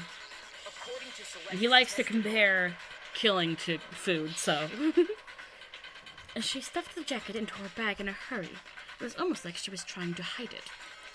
And just like that, she was gone. When Celeste noticed it, Chihiro made a point of making sure the jacket was completely in the bag. You just ran into him briefly. You couldn't possibly have seen what color the tracksuit was. I don't know if she calls Byakuya a cute glasses boy. I don't know if that's her official nickname for him, but... Perhaps. But you handed him the shovel, didn't you? That's why you said what you did. Focus on the tracksuit and it'll be obvious who he met with? Yeah. Ah, now I understand. It was all one big bluff, wasn't it? Your true intention was to draw a slip of the tongue from the culprit. That's why you said you knew who did it, to put them on edge. That's right. However, It's just... was my target all Nah. along. I had my suspicions about him from the very beginning. It's just... That was a total... That's the dumbest bluff I've ever heard of. Like... Realistically, there's no reason Mondo would have specified blue. Like, it just feels so out of place in the sentence. So you're saying that the killer had the same blue tracksuit as him? Would it not be easier to just say the same tracksuit as him? It just feels like it's placed there specifically for, you know, the, oh, you know, yeah, words, you know. And this thing. There's one thing he says at one point, and and that's what gives you the answer for that answer, right? But why the hell would you pick up? Oh, you'll see it. You'll see what I mean. Maybe you didn't notice it, Mondo, but you tend to refer to men and women differently. You only call guys dude. For girls, it's chick. This is definitely not something that, like, Carrie... I never noticed that he only calls guys dude and girls chick until I played through this, like... This, trial. And even then, I've played it, like, 3 times since my first playthrough. I never really... Yeah, he says dude a lot, but he doesn't ever say chick. I mean, he says chick maybe once or twice. That's it. Never seemed like such a hard rule that would be a defining characteristic like that. Once I picked up on that, it occurred to me that Mondo knew something we didn't. You notice such a tiny detail? Are you a witch? She's a witch! You're positively frightful! No, I'm not the frightful one. Not nearly as frightful as someone capable of murdering a friend. Sorry. Mondo, was it really you? Did you really kill Chihiro? I didn't kill anyone! You've been all over me, judging everything I say, putting words in my mouth. What gives you the right to treat me like a goddamn criminal? Yeah! He would never do something like that! This is a false accusation! It's true. My reasoning on that is pretty shaky. That was fast. What? Well, this does present us with a problem. It seems we are all You out never of played leads. nothing. My time has nearly come. I hate it when he goes into that voice. Friend is telling me. Like the narrator voice almost. Yeah, that reminds me.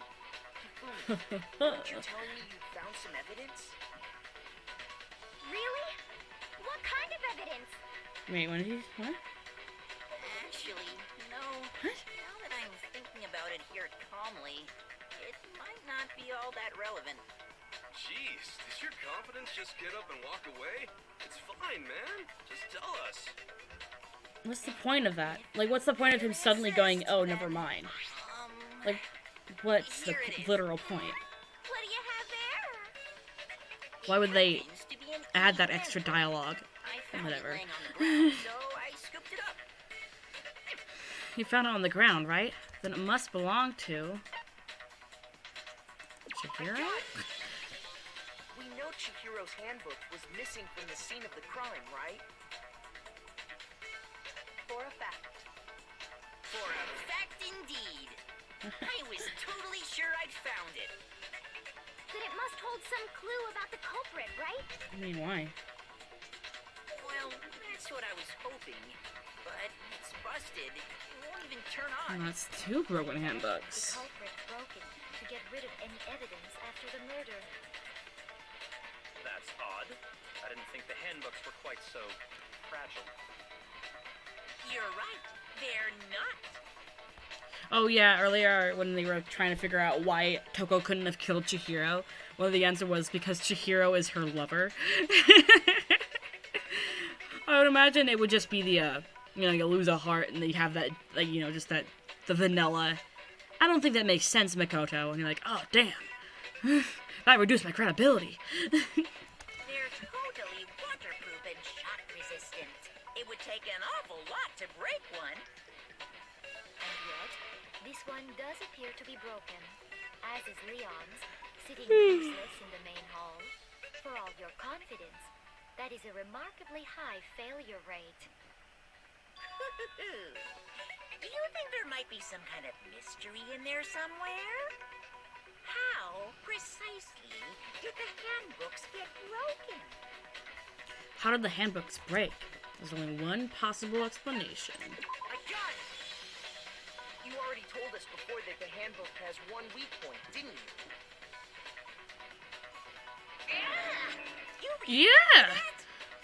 Sure, maybe I let that slip, but I never told anyone what the weak point actually was.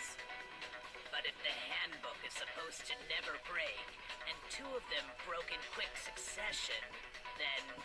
Yeah, someone found the weak point. Only assume that someone's figured out its weakness. You know what There's the just so much. weakness Okay, is. since I haven't streamed in so long, there's just so much shit that's built underneath my desk. You're asking me? There's like a towel down there for some reason. Necessary piece of information if you want this to be a fair There's trial. NyQuil. Pajama pants. Alright. But if I tell you, and someone else decides to copy it, that would be very not good. Just tell us already. Why would we want to break our own handbooks? Oh well, I have a weakness for pushy demands. But you're sure you won't follow their example? Then allow me to make a special announcement. The weak point of my cutting-edge e-handbook is... When it's exposed to high temperatures for too long, it will suffer a meltdown and totally break! I flippin' knew it! Bryce Papenbrook does indeed play Kirito? Because I found Huh? the handbook laying on the floor of the sauna. The temperature in the sauna can reach over 200 degrees. Strange how you don't get burned, huh? It's because as your sweat evaporates, This is what I was telling my family the other day. I was telling them my sister was complaining. I'll wait for her to talk. Directly onto your skin, you definitely get fried. My older sister was complaining about why like sweat exists. Did Times Square say something about Bryce Papenbrook or Kirito? I didn't see any message along those lines. Anyway, my sister was complaining about sweat and why it exists, and I said it's there to cool you down. It's your cool down mechanism. And I thought that was common knowledge, like neither my older sister or my mom, who was in the room at the time, knew that. They were like, "What? I don't think that's true." I'm like, no, it's true. Like, what? They're like, she goes, well, I don't feel cool. I'm like, yeah. You go, I don't feel cool. I'm like, that's because you don't know what you would feel like if you weren't sweating. Like, it doesn't cool you off completely, but it helps, So when you're in a sauna, make sure to keep nice and still. Interesting. I learned one new fact today. That is a mere trifling speck of knowledge. Anyway, if you found the victim's handbook in the sauna, then the killer must have been purposely trying to raise its temperature in order to break it. Meaning the culprit The somehow auto is knew kinda its slow. weakness. Monokuma said he didn't tell anyone, right? His bro is still a prime suspect, and he's there just absorbing any knowledge that comes his way. Huh. I've learned something new today. What do you mean by accident? I'm not a huge fan of Taka. Taka annoys me. What if the killer took their own handbook into the sauna, not knowing its weakness, and it broke? Yeah. They'd realize it was broken, of course, and it wouldn't be hard to figure out why. And once they had Chihiro's handbook, they knew they had an easy way to dispose of it. I won't say it's not possible, but who would have done something like that? I don't know of anyone who took their handbook into the sauna. Well, I know of 2 people who went into the sauna, and 1 person who had all their clothes on. Seriously? I think the one who may have taken their handbook into the sauna was... Kyoko! Who might have brought their handbook into the sauna. It had to be the one who wore all their clothes into the sauna. It was. It was you, Sayaka, wasn't it? And the click? Okay. I thought I could just click like space or something. Mondo, your handbook got broken in the sauna, didn't it? What? Why? Why do you keep accusing him? Mondo and Taka had an endurance contest in the sauna not too long ago, remember? And for the contest, Mondo just so happened to keep his school uniform on. But little did he realize, he'd also left his handbook in one of his This whole scene was just... it obviously exists for this reason. Mondo discovered that taking your handbook into the sauna could easily destroy it.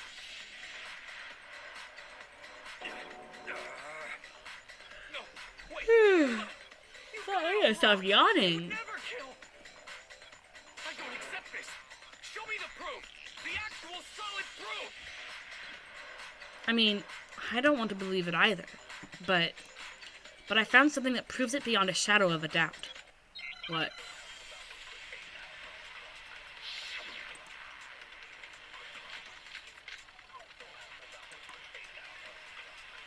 Let's test Makoto's assertion. I'm assuming it would be What this. he says is correct. Then Mondo... This one I don't really remember how to solve it. In other words, if Mondo's handbook is actually broken, then that proves that what Makoto said is right. Makoto. Well, my goddamn handbook works just fine. Oh wait, I'll see what else there is to shoot. See? Look! Makoto was wrong after all. Mondo wouldn't hurt a fly. Okay, I think that's what I had to shoot. Let's test if what he said you broke your own. In other words, if then that proves that... Well, my goddamn handbook works just fine. That's it definitely, because that chatter, that white noise comes to cancel it out. Let's test if what he said you broke your own. In other words, if not, then that proves that what... Well, my goddamn handbook works just fine. Yeah. No, it's wrong. I love seeing just like the black silhouette of Toko in that pose. Is it really yours? The fuck is that supposed to mean? The broken handbook that was in the main hall. Isn't that one actually yours? What the heck are you talking about? What This I is mean the correct one I this think time, but I love Mondo that Taka swapped his had handbook wrong out as for one that potential actually weak spot. works. Yeah. I was like, well, technically, you could dispute the idea that you're wrong. Like... I think he took Leon's handbook and replaced it with his own. After all, Monokuma said himself that Leon's handbook never should have broken. That's right! The punishment it suffered wasn't Crack my back. nearly enough to destroy it. So then, the broken handbook in the main hall is actually Mondo's, which would mean that the handbook Mondo has... Thank God these things aren't timed. Imagine if Monokuma was like, alright, you have... Doesn't that violate the school Yeah, regulation that says 15 going minutes. after handbook is prohibited? We've been on this for like an hour and a half. Well, here's how I look at it. There a rule about loaning your handbook to another student, but if they're dead, they're not a student. There's so many loopholes to that. But no worries. If anything, it just makes Sorry, things more adjusting my interesting. position, so... As such, I decree that exchanging handbooks with a corpse is not a violation of the rules. Well, Mondo, if I'm wrong about this, you're welcome to say so. I'm happy to admit I made a mistake, but... Son of a bitch. What's wrong, bro? Come on, tell him he's wrong. You are wrong. You have to be wrong. Everything you just said is wrong. You made it all up. The fact that Taco gets more up in arms about this than Mondo Back on is... this case one more time, from the beginning. That way, everything will become clear, and we'll all see if I was right or wrong. Oh, we're doing the closing argument before the one thing, what was it, the battle between, I'm pretty sure, never mind. Well, you'll, I've given up on thinking. Okay,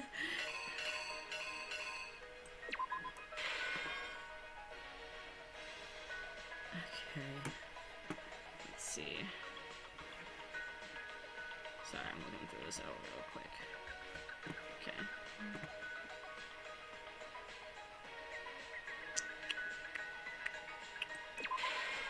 Is that blood right there?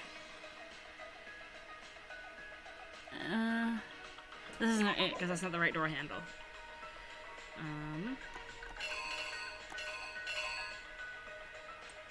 No. There.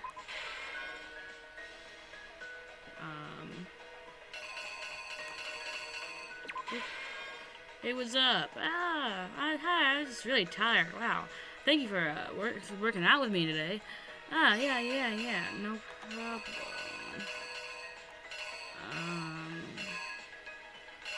Okay.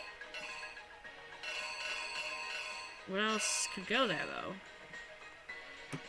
Wait. Is this supposed to be here? Yes, yeah, no problem. Maybe it's... Bit? No. Huh? Huh? Is that... Is that... Yeah, that's Chihiro, right? Yeah, because this one is all, like, gray, so that's... Okay. Rose! Hi.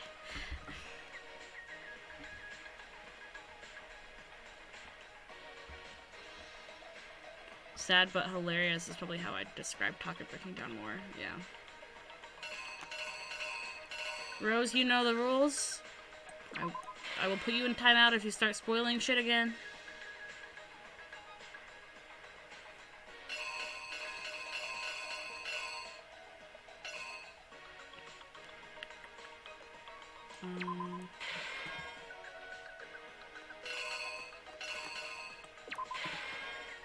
Right? Maybe? Yeah, there it is. Hi, Rose. How are you?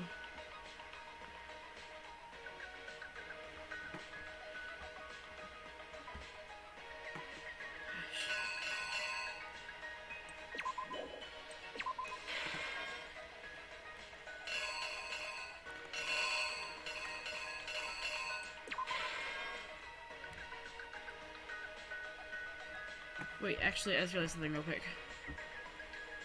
That...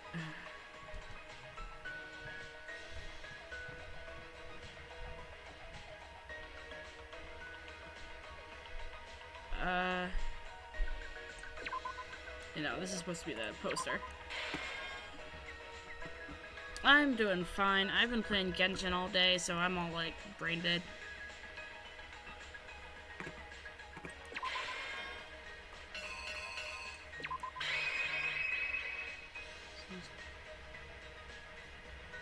The killer is you! First, let's take a look back to before the incident.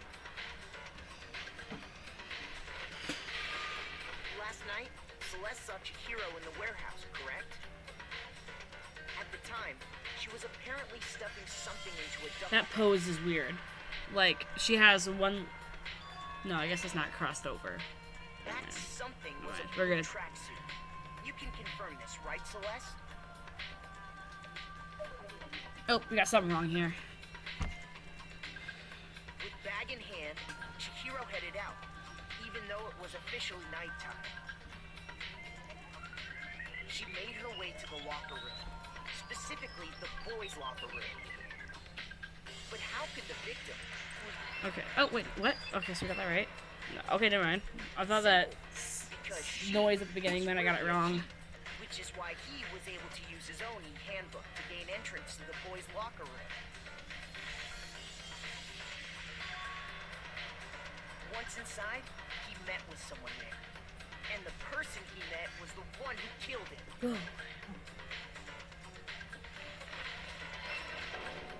It seems likely that the killer grabbed the nearby dumbbell, approached the unsuspecting Chihiro,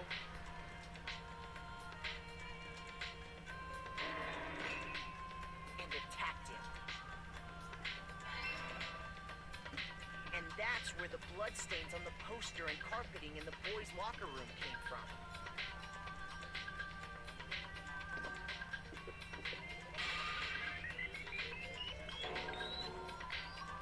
Bullet time battle. Sorry, that's what I was trying to think of. Pretty sure you have a bullet time battle with Taka in this one. But I thought it was before the closing argument. Which is why the killer hurried to try and hide the act. First, pulling up the bloodstained carpet. Then, removing the bloody poster.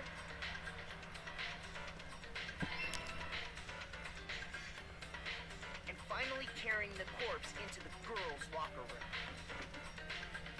A girl's handbook was necessary to get into the locker room, of course. But this alone doesn't prove that the killer was necessarily a girl.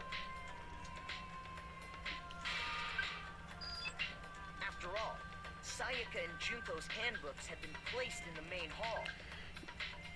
Using one of those, a boy could get into the girls' locker Wow, room what? without much Rose, do you problem. like Taka? Never would have guessed. Exactly how the killer did. With the carpet and the poster they brought with them, they got to work.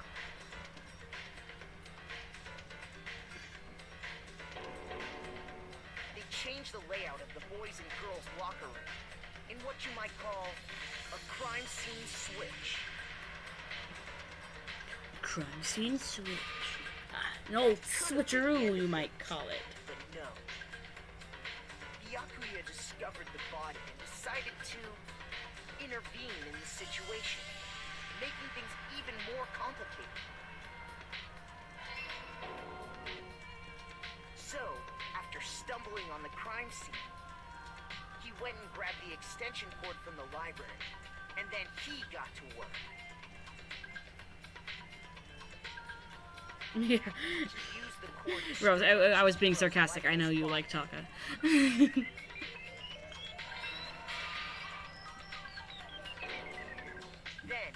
using the victim's own blood, he left a grisly message there at the scene of the crime. He wanted to create the illusion that Genocide Jack was responsible for the slaughter.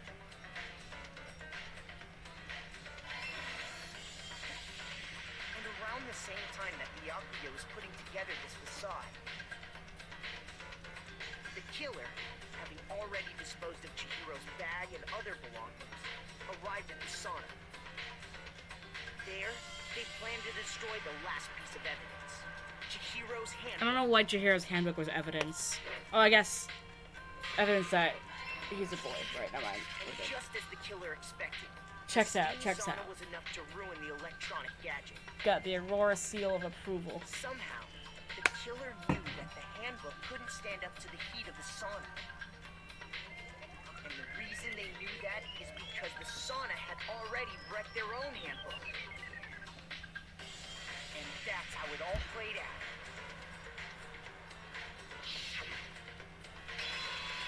He looks so fucking dumb. Look at that hair.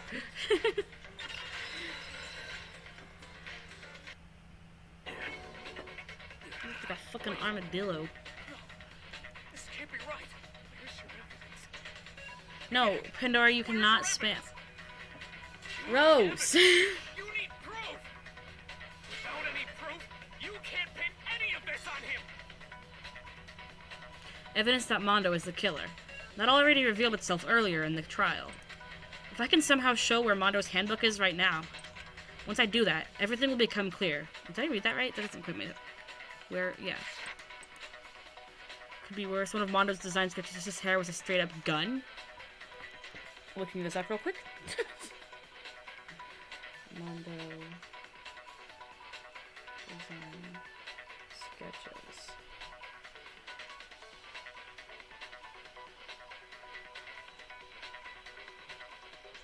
Holy shit.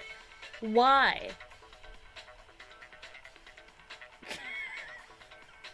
My god. Oh, I was looking at, I love looking at beta designs. What was the, there was one for Chihiro. Chihiro looked like out of a fucking, like, Fire Emblem game. It looked like something from a fantasy, time. Whatever. I'm back to play the game. Okay. Remembering how to play this. Show me some evidence. You're wrong. I won't listen. There we go. I refute you. False. Okay, so in a hot second. Show me some evidence. I won't listen. False. It's not on beat with the music. I refuse to vote. Show me some evidence. You're I wrong. literally... How do I activate... Wait. Left... Was it... Is it left... Oh, left control. No, go back. How do I open the freaking controls? Left shift. Okay. How do I... Fever time is space key, but I can't activate it.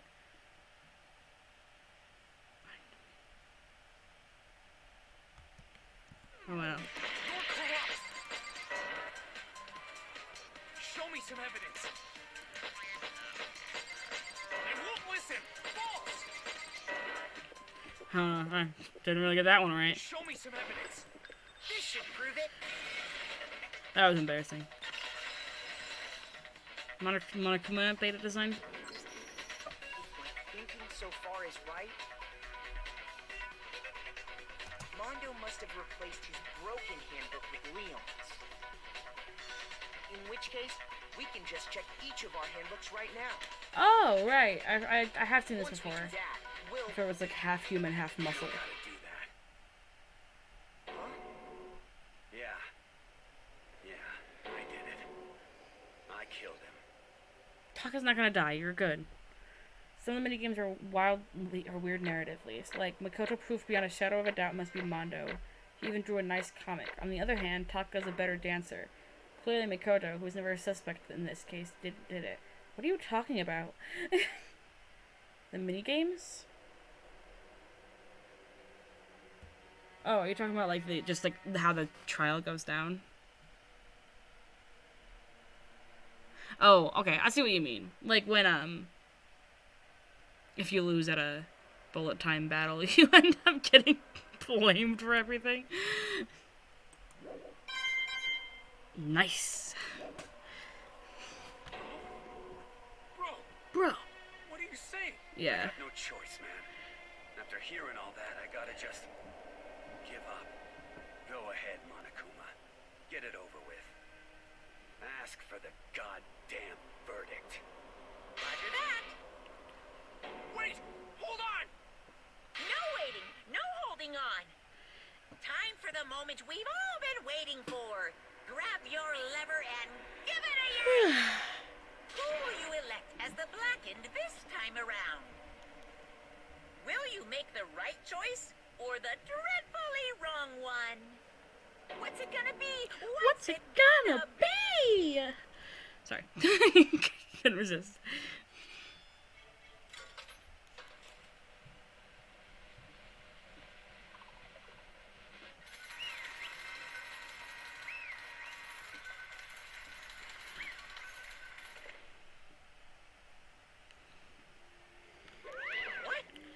Uh-oh. This time it looks like You got it right again. Yes, it is so. The Blackened that killed Chihiro Fujisaki was... Mondo Owada! In case you're wondering, the vote was not unanimous. Kiyotaka chose the wrong answer. You're treading very close to the danger zone, Mr. Ishimaru. You need to be more careful. I refuse to believe it. There's no way. No way he would kill someone. Sorry. What is this? Why are you apologizing? Why? Why? Why? Why do you do it? Now then. Well, it was like Mondo's taken a vow of silence, so allow me to explain on his behalf. Actually, The story of the murder this time is the sad story of two men. Oh, but for anyone who doesn't really want to hear it, you can hit the control key to fast forward the text. Anyway, there was once a young boy, and his name was Chihiro Fujisaki. He had an extreme inferiority complex regarding his own lack of strength. You're so weak even though you're a boy. He'd heard things like that as long as he could remember, and he couldn't overcome his weakness. On the contrary, he tried to hide and buried himself further and further into that weakness. Sorry, I was replying to a text. To take on the fragile form of a petite young girl. He had chosen that as his way out. Now nobody will be able to say anything about even though you're a boy.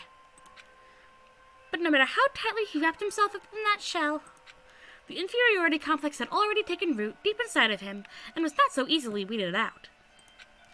As it turned out, the shell was completely empty. The complex didn't disappear. Instead, it only grew stronger and stronger. I'm weak. Weak. Oh. Weak.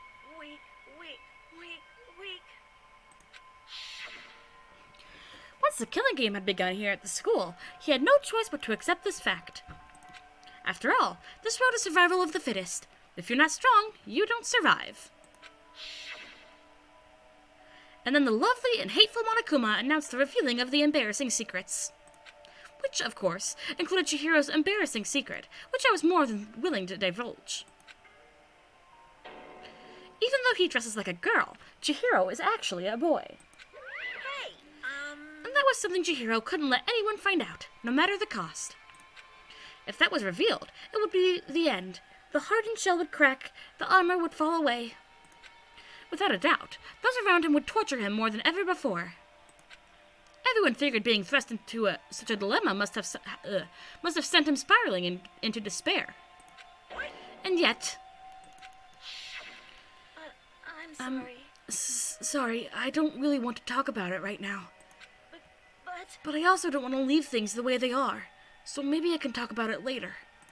After I try my best to become strong, then I can tell everyone. Annoyingly, he used the threat of discovery to motivate himself to become stronger. Oh my gosh, look at him. I'm literally in love with this boy. Look. He's so cute. I want to change. I'm going to get stronger and accept who I am. Strong enough that when someone says, even though you're a boy, I'll be okay. I'll get better. With that thought in the front of his mind, he resolved to take immediate action. And so... that day, he made the commitment to begin exercising. He was prepared to retrain his mind and body. But sadly, that would be the first and only chance he would get at it. hey, When he decided to start exercising, he thought it would be good to ask for someone's help. But he wanted to tell that person his secret first, and then ask them to help him from there. And that person he went to... Yeah, that's it was right. me. Yep, it sure was. The biker gang fella had been painfully clear about how important his manly promises were. So Chihiro probably figured that even if he confided in Mondo, his honor would make him keep the secret. Plus, Mr. Macho Mondo was the very symbol of a strong man that Chihiro had always aspired to. Maybe talking to Mondo about it will help me give me some courage. So he went and asked Mondo to help him become strong. That was his aspiration. And he thought that only with Mondo's support would he ever be able to come close to that. Correct. So then, that must be why Mondo did what he did, to keep the promise he'd made to Chihiro. Huh? Did what he did? You mean, that's why Mondo carried Chihiro from the boys' locker room into the girls' locker room? Indeed. Yes, that's exactly what I mean. Wasn't that to cover up what he'd done? Certainly. That could have been part of it, but I don't think it was the main reason. Just like you don't think that the main reason Sayaka wrote Leon's name was to get back at her killer. Like, Kyoko, you make a lot of assumptions on people's, like, morals. In this case, I completely agree. I love Chihiro. Wait. You're talking about Mondo. I don't know much about Mondo, but I love Chihiro. I hate how early he dies. I hate that Hifumi lasts longer than him.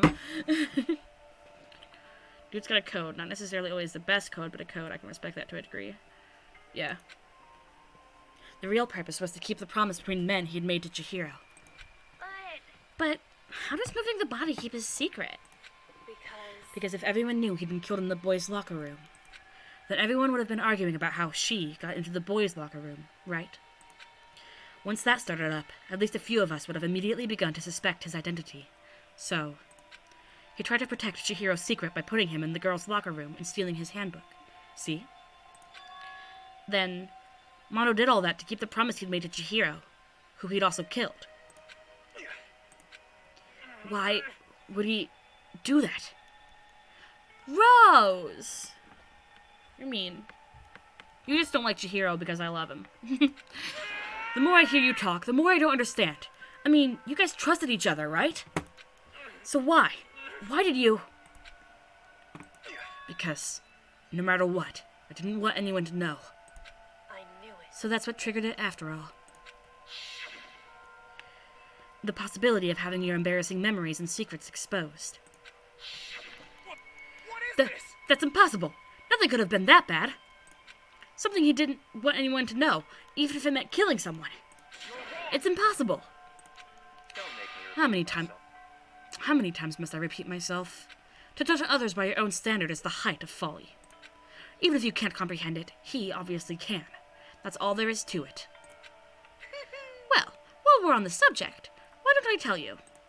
That embarrassing memory, that secret he didn't want anyone to know. Hey! You know what Mondo did? He killed his own brother.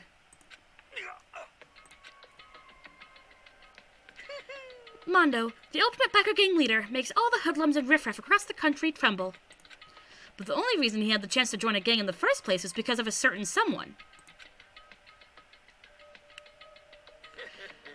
Mondo's older brother was named Daya Owada. As a player viewer, I'm glad Monokuma is saying, but he's kind of going against his word that he wouldn't reveal any secrets if someone became black in time. Yeah. I mean, yeah. Mondo had nothing but respect for him. It was because of Daya that Mondo ever got on the motorcycle. But being able to speak would be nice. Mondo's brother was his only family growing up. He was the only one Mondo could trust or respect. He wanted to measure up to his big brother, so he imitated him in everything he did. Mondo was the epitome of the starry-eyed kid brother. Meanwhile, the charismatic older brother had put together a local motorcycle gang. And before anyone knew it, it had grown into the biggest biker gang in the country. Daya, the older brother, number one in the gang, and as number two, his younger brother, Mondo. In the beginning, everything was peaches and gravy. Peaches and gravy. Is that like something people eat together often? But when Mondo started to think about how he would have to take over the gang from his brother someday. Daya's supposed to be this big bad biker, but he apparently can't balance for shit, wobbling all over the place there, yeah. His brother's greatness, his reputation, began to gnaw on Mondo's very soul. The kid's gonna take over for Daya, huh? Daya created this gang with his bare hands. Mondo's just along for the ride. Can someone like that really be our leader? All that'll do is make the gang look bad. Almost every day, Mondo heard the gossip and whispers of all the other members of the gang. Which is why I gotta get stronger. Stronger than Daya. Once. Just one time. No matter what, I gotta win. Don't fuck with me. I don't care what it takes. I gotta come out on top. And And on the night of his amazing brother's retirement ceremony, Mono challenged him to a street race. But during the race, tragedy struck. The kid brother pushed ahead with reckless abandon, eager for victory, and dashed into oncoming traffic. But suddenly...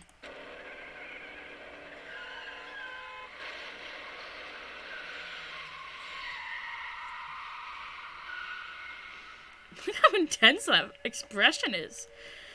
Laying in his kid brother's arms, the older brother delivered his final words. My bad, kid. I fucked up. Sorry. How come, Monokuma knows the exact, last words? Of course he knew it was his brother's fault, but Diane never blamed him for what happened. Hey, kid. The rest is up to you. No matter what, you gotta keep the gang together. 'Cause it's the team. You and me put together. It's a promise between men. He decided to hide the truth of what happened from everyone else in the gang. In order to keep the gang together, keep the promise to his brother. He could never admit to anyone that it was his own weakness that had caused the accident. And as a result, the team was made even stronger under the banner of the kid who'd bested his big brother. Dai was going to lose to his kid brother, so he got stupid and got himself killed. Yeah, that's how things work. That became the explanation for what happened. Mono's lie became the truth. He wanted to lead the team so bad, he was willing to tell all kinds of lies about his brother. I'm strong. Such a range of secrets. Serial killer, cross-dressing to avoid bullying, feeling responsible for your brother's death, and then there's Makoto who sometimes wets the bed. Yeah, and it wasn't even like I sometimes wet the bed. It was I wet the bed up until 4th grade, which is okay. It's embarrassing, sure, but but yes, it's insane. This shows you how boring Makoto is. And yet, as soon as our killing game began, he realized, no matter how tough he pretended to be, he was just another weakling that could die in an instant. Even if he sometimes read it now, wouldn't be nowhere near the level of the others, yeah. And then the hateful Monokuma announced the revealing of the embarrassing secrets. At that point, it was clear I would have no problem shedding light on his secret. Mono killed his own older brother. No matter what, I couldn't let the other gang members find out. If that happened, everything would have been ruined. Everything me and my brother had worked to create would have been destroyed. His death, all the guilt I'd been carrying around, it all would have been for nothing. So that's why. Mondo. After I saw what Monokuma had on me, my head filled with a kind of fuzzy uneasiness, and just started swirling around. I'd never felt anything like it before.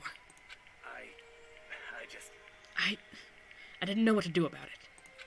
I wasn't sure what to think or say, but after a while, that fuzzy uneasiness turned itself into a rock-hard lump of anxiety, way down in my stomach. And it was right around then that Chihiro asked me to start working out with him. And right there, he told me his secret. Seriously? Jesus. I'm sorry. Yeah, I'm sorry I lied to you. But why? Why now? Why are you telling me this all of a sudden? Huh? 'Cause you've kept that secret all this time, right? If anyone found out, you would... Matt? You were right, but... I want to change. I wrapped myself up in lies. I'm weak. I want to destroy that version of me forever. His words were like a knife in my gut. I felt like he was exposing the lie I'd been living myself. I have to change. I don't want to be weak anymore. Ugh, my throat. It's been a while since I voice acted these guys. I can't quite remember if I'm still doing the same voices. You're so strong. It can't hurt you, right? Whatever secret Monokuma might tell us. So what? You're saying I should just say it? You're saying if I really am? You're saying if I really am, I should just be able to tell everyone my secret? Huh? I was jealous. I was jealous of Chihiro's strength. He had the strength to face his own weakness, to try and overcome it. It was the kind of strength I've never had. So I was jealous of him. And that jealousy broke me. Why? Are you making fun of me? What? I'm strong? Are you fucking with me right now? No. I'm not making fun of you. You really are strong, Mondo. I felt like I could hear something starting to creak. My name is Celestia Ludenberg. Damn it, why, Mondo? Hello, Celestia. Something inside my head. What did he want me to do? What was I supposed to do? Rose, I'm going to beat you up. Next time I see you, I'm gonna beat you up. Was I supposed to just sit back, let my secret get revealed and ruin everything? What's wrong? Why did you have to tell me all that? Are you trying to rub my failure in my face? Like, this is such a dumb reason to kill someone. Like, Chihiro's just here like, hey, I'm a guy. I want to be strong like you. Do you want to work out? And he's like, fuck you! You know? No, I just really admire you. I admire your strength. Yeah, That's right. I am strong. Strong. I'm strong. Strong. Stronger than you. And stronger than Daya. I don't remember anything after that. When I woke up again, he was laying at my feet, covered in blood. I had the dumbbell in my hand, and I was just staring at him, down on the floor. Hey. I killed him. These two are such an interesting study in different types of strength and weakness. Imagine them in a non-killing game scenario, or if Mondo had ever gotten therapy for survivor's guilt. Yeah. Oh my gosh, I cannot express how much I love, like, of all the freaking Danganronpa characters, I love Chihiro way more than all of them. He's, oh gosh. I killed Chihiro.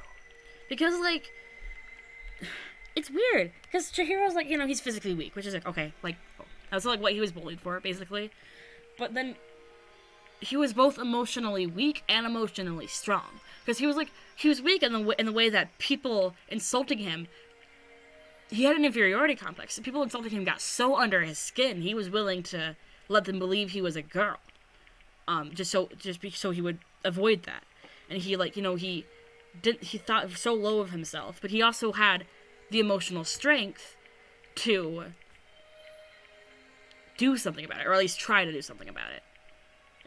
But it did take a push for him to like, reach that emotional strength, I guess. I don't know. Even after all this time, I'm still just as weak as I've always been. And thanks to that, I did something I can never take back. Mondo. He was normally so aggressive, so angry. He hid that weak side away from everyone. That was his secret. A weakness like that lived in a heart like his, and it turned him cold-blooded. God damn it. Look at him. You see? You're all just like him. For a secret from the past. For a memory. For that, he killed another living human in cold blood. He couldn't get free of his regrets from the outside world. He doesn't know what true strength is. Do you see hope anywhere in there? 'Cause I sure don't. You bastard.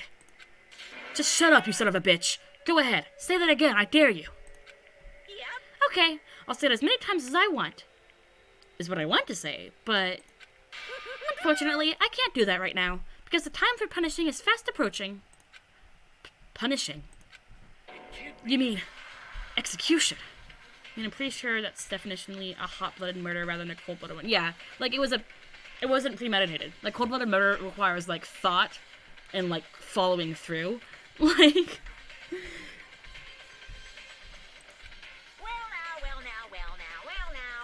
That was weird. I've never heard that voice line before. That's what I promised you, right? The blackened that disturbs the peace will be punished. Hold on. Now then, I prepared a very special punishment. For Mondo Owada, the ultimate biker gang leader.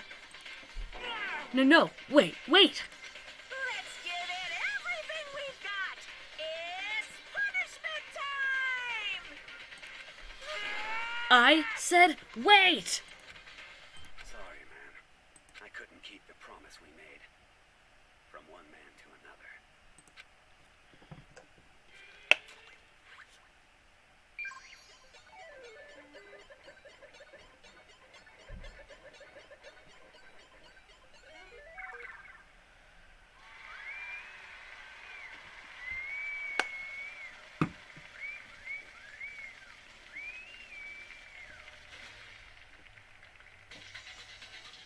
If Mondo is to be believed, it wasn't even an intentional one, just kind of blacked out. Yeah. It's definitely one where he just kind of blacked out and fucking killed someone.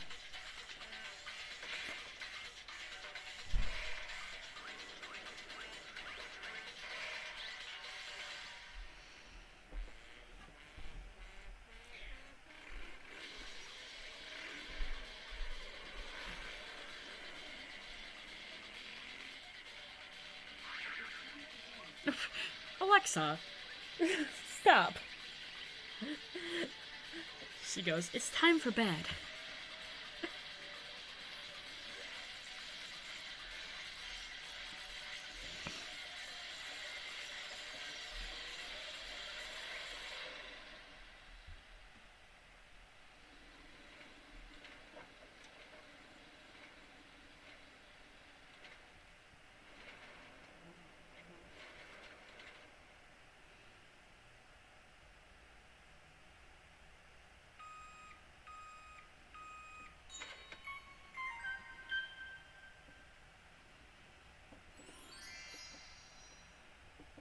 He got turned into butter.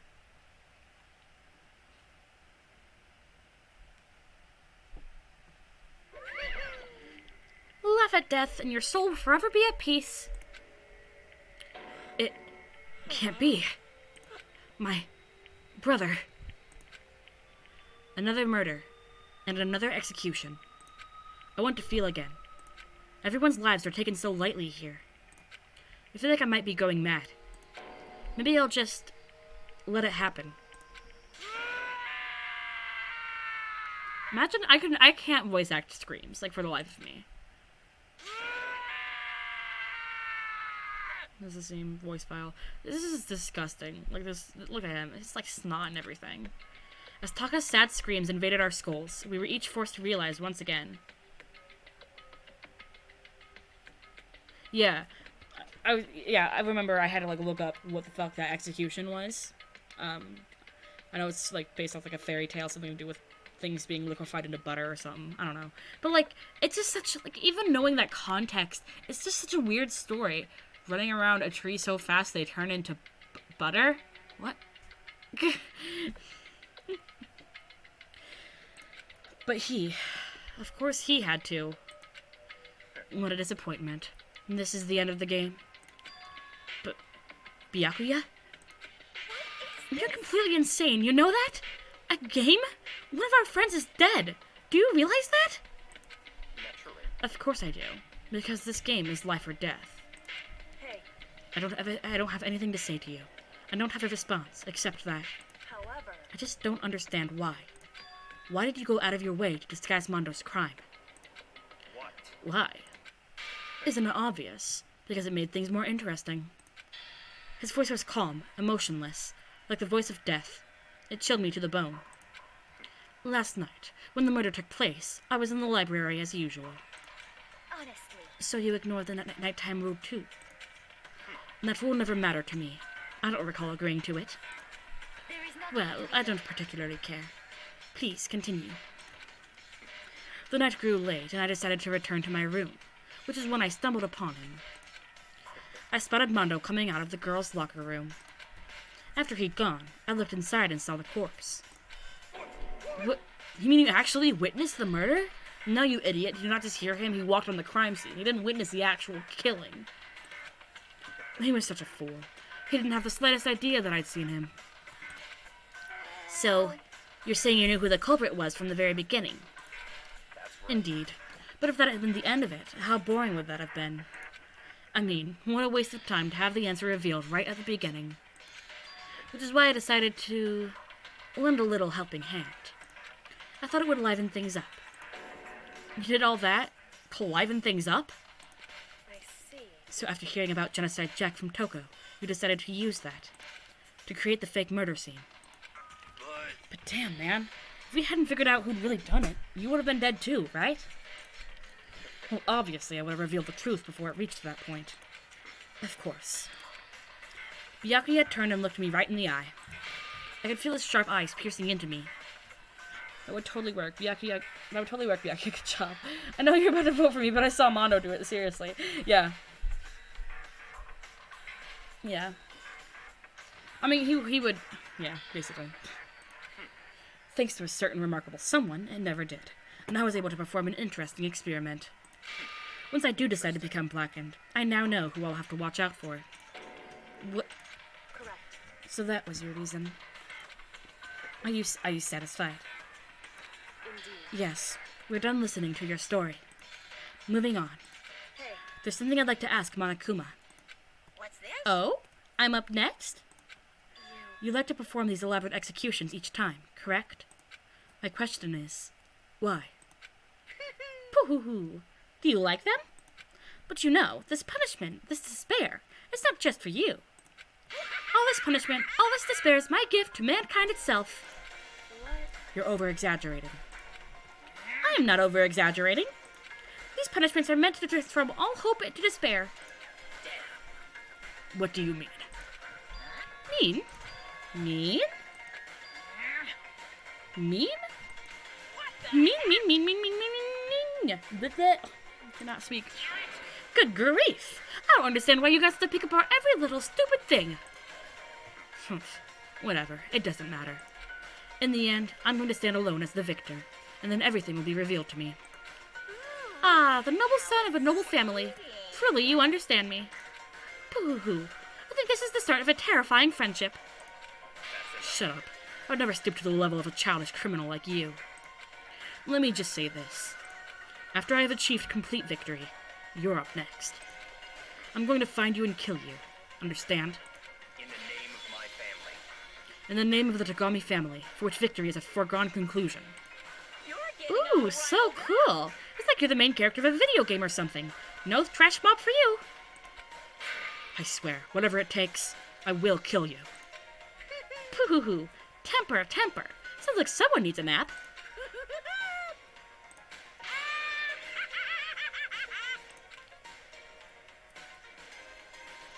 Monokuma's laughter peeled across the courtroom, and the curtain closed on the case of Chihiro and Mondo. But I knew that wasn't the end. The killing game would still continue, because the mastermind wouldn't let it end. For those of us who were still alive, our worst fear and despair kept on multiplying. It was the kind of despair that felt like a blind puppy in hell had more of a future than us. All of our courage, our effort, our friendship, it felt like it all amounted to nothing. It was the worst kind of despair. Well, anyway, like I was saying, You don't have fingers. How did you make that, thing? this is a pretty good spot.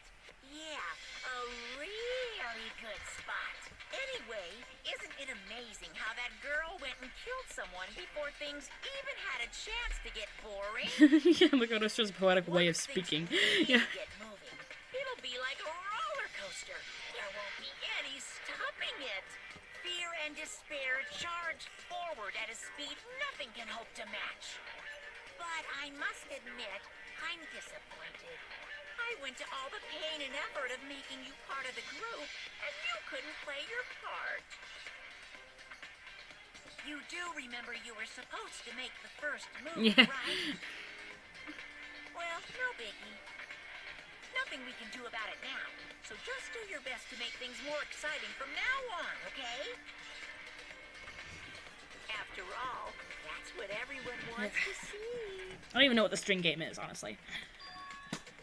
There's one thing I'd like to ask you. As long as you don't want to know my measurements, fire away. Who is it? The 16th high school student, I mean. You really took me by surprise there. I know I said There's some things Monokuma says. Mostly during, Monokuma Theater, but also some, ultra denied, demonic denied. Because you see, that's my ace in the hole. Having played through this game several times, especially in kind of the later chapters, during Monokuma Theaters and during the later chapters, the way he speaks and some things he says, I'm like, wow, how did I not ever, put two and two together, you know? Or at least suspected something. And nobody'd be dumb enough to reveal that, right? No matter how close they were to their friends.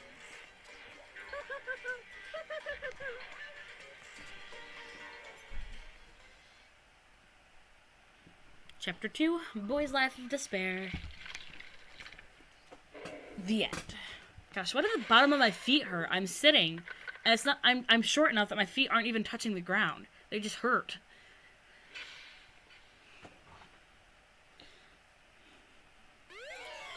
Got crazy diamond present. Okay, we should overwrite that.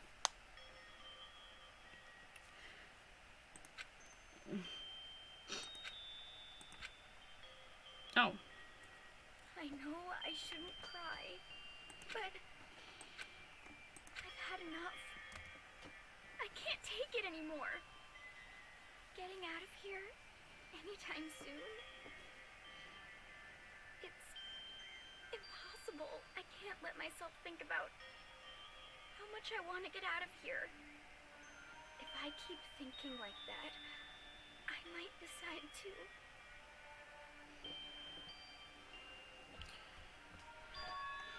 Donuts. I need to eat some donuts. That'll cheer me up. This is one thing of this whole entire game that pisses me off, is that at the very beginning, Monokuma and the note in your room is like, the dining hall will be closed during nighttime, right? But guess what happens during nighttime? Sayaka gets the knife from the kitchen, which, you know, involves going through the freaking dining hall, while I think Celeste was in there? No, Hina was in there eating donuts. And now she's going to go get donuts during nighttime. It's just... Anyway. Glazed donuts, twisty donuts, jelly donuts, cream-filled donut holes, melisadas? I don't know what that is. Okay. Oh, god of donuts. I'm praying for a wonderful encounter. Imagine playing as Hina. I'm sorry. Please, forgive me for breaking the nighttime rule. But right now, for me, donuts are absolutely necessary. I'm pretty sure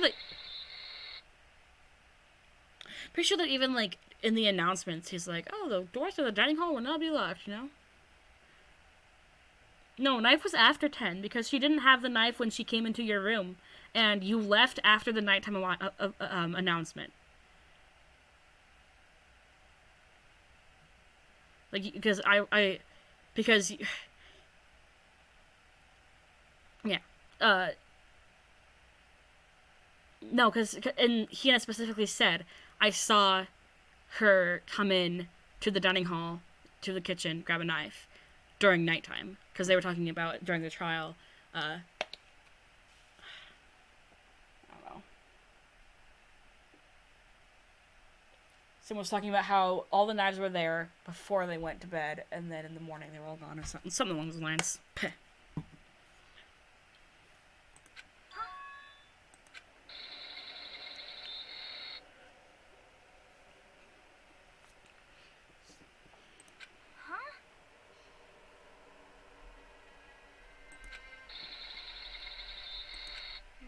Sounds like it's coming from the bathhouse.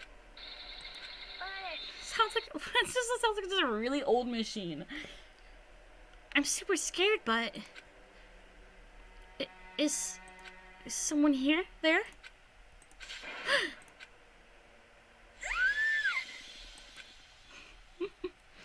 Oh, next generation legend. Stand tall, galactic hero.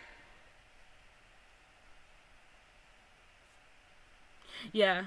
Well, yeah. I can't imagine her walking out in her underwear. The morning after the conclusion of the second-class trial. Everyone met up in the dining hall, just like always. And I expected it to start like any other day. That's what I expected, but... Today's count kinda sucks, huh? Toko and Byakuya still refuse to show up. And I haven't seen Miss Asahina anywhere. She said her stomach was hurting, so she's taking it easy in her room for today. Oh. That is rather unusual for her. Normally, she is so full of energy. Which is exactly what makes me worry. So then... So just the 7 of us, then. It looks that way. How about that? It sounds like this, where the committee chairman needs to get things going with a bang. Impossible. Or not. Taka hasn't said a word since everything that happened yesterday. One look at his face showed he hadn't slept a wink last night. It must be because of Mondo.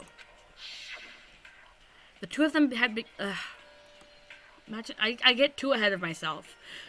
The two of them became so close, and then he finds out Mondo killed Chihiro. And then, having to watch Mondo get punished, and nothing he could do about it. I can't even imagine what it must have done to him. So, I mean, what's gonna happen now? We haven't found any way out, and we have no idea if help's ever gonna come. Now I'm all depressed, just thinking about it. We simply have to make the best of things, do our best to get along, and live here together in peace. Forget about the outside world, and accept this new life. That is the only hope we have now. What? To live here forever? Well... Here we have every convenience. We have food, clothes, our every need is seen to. Why are you dissatisfied? In fact, let me ask you this. What is it about the outside world that you long for? Competition, discrimination, victimization, and violence. As society grows, so does its perversion. In which case, our current situation is not... Demon Angel Pretty Budgie Princess. Huh? Maggie, the drill shop owner, the bunny-eared Amazon catgirl dogboy, Rebel Justice the Galactic King. And... What I mean is, there's no 2D here. There is nothing to be done. The mastermind put such base desire into their advantage, bending you to their will. You know? Okay, well anyway, since Taka's like catatonic, as the oldest one here, I'm officially stepping up to take the lead. So, we're all gonna work together and spend the rest of the day searching the school. Searching? Well, I mean, since this class trial is over and all, there should be new places for us to investigate. Yeah, that's the ticket. Maybe we'll find some kind of clue this time. Well, then once we're done eating, let's split up and begin looking around. Do you have any problem with that, Celeste? There may well be a discovery waiting for us, which may further enrich our life here. No. The point is to look for clues. And just as we were starting to come in... what? Just as we were starting to come together, she barged in and ruined the conversation. Being able to speak would be nice. You called for me, and so I appeared. Here's kind of dumb, but I do like that he at least tries to step up when necessary. I like how you say kind of dumb, as if he's not a complete, like, bozo. Like, he has a nice heart. He's like a nice guy. He's just really dumb. You called for me, and so I appear. Genocide? Nobody called for you. What the? How come it's Genocide Jill, and not Toko? Yes!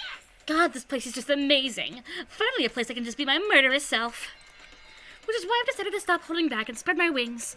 No more hiding in a cave for me. Plus, I have another battle to fight. The whole killer with a split personality thing is so overdone. I gotta destroy that stereotype. I'll fight all day and all night to murder those totally slanderous cliches. But you are a killer with a split personality. If she weren't here, my chances of survival would go up at least 10%. Come on, you gotta back me up here. Even the biggest stars need the little people to hold them up. Well, whatever else we do today, first we should eat. We can't do anything on an empty stomach. You're right. Let's hurry up and eat so we can start our investigation. Weird translation-induced joke, but he's also the one who consistently called Jack Jill, asked, which was interesting. Yeah, I noticed that, like, it literally says Genocide Jill on it, but everybody just refers to her as Genocide Jack.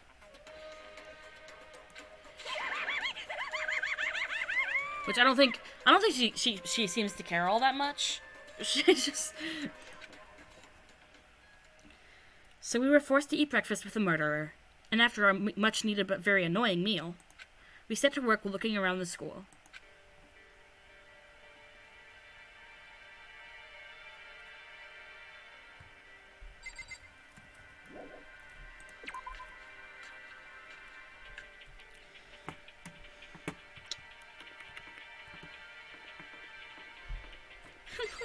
The fact that it's just gonna hang on its side.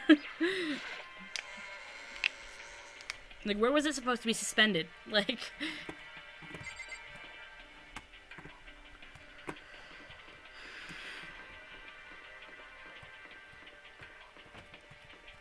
I believe this room is unlocked.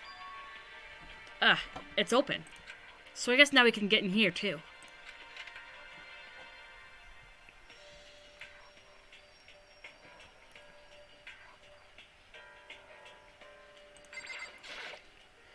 It's a normal trash can. There's nothing inside, so I don't really need to spend any more time thinking about it.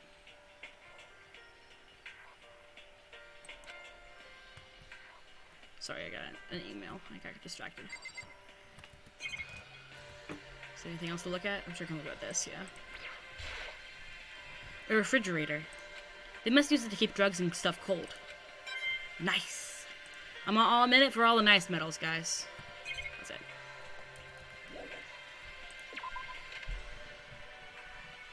That is weird now that you mention it. With the way it's turned, it would have to overlap. Yeah, exactly. I've always noticed, like the first time we played, I was like, where was this supposed to be?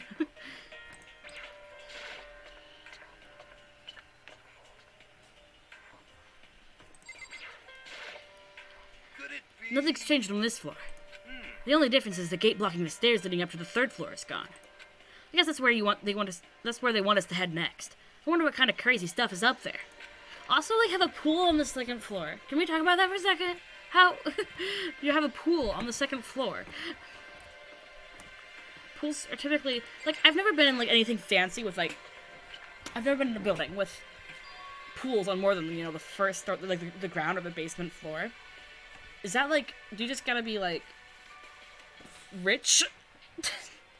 The 3rd floor of Hope Speak Academy. I wonder what we're gonna find this time. What's up here? Oh, there's 2 ways to go.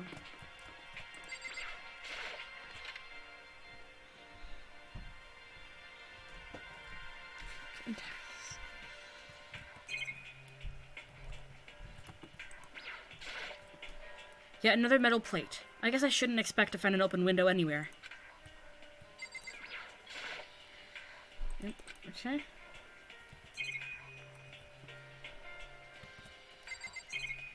Yeah, I meant to click R, not tab. Some ultimate architect designed it for something that reflects their prestige, like it's hard to have a 2nd floor pool.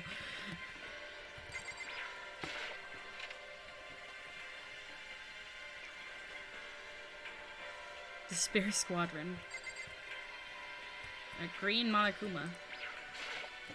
So in the The windows up here are also barred with metal plates.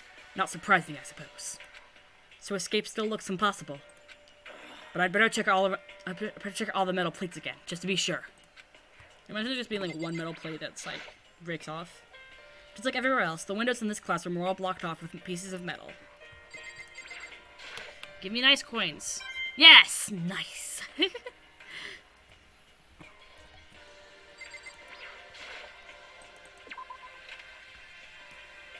That 1 coin will make a huge difference when I'm giving gifts to people.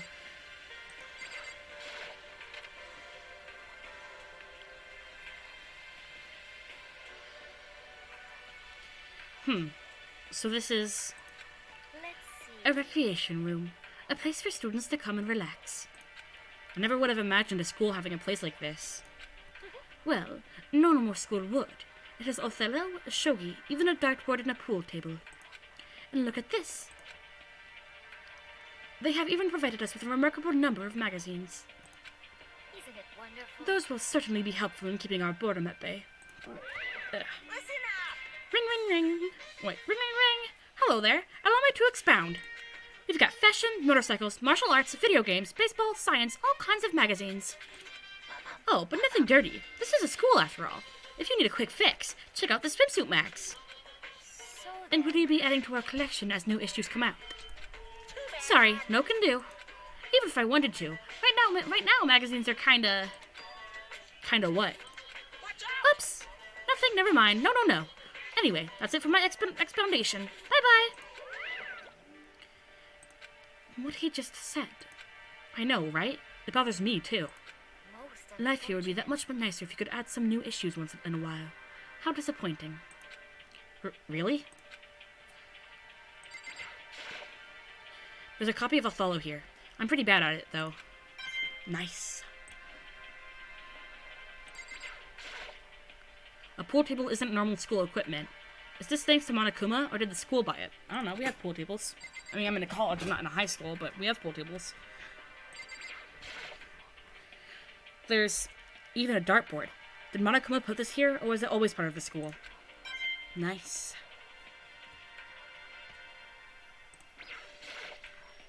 There are all different kinds of magazines here on the shelf.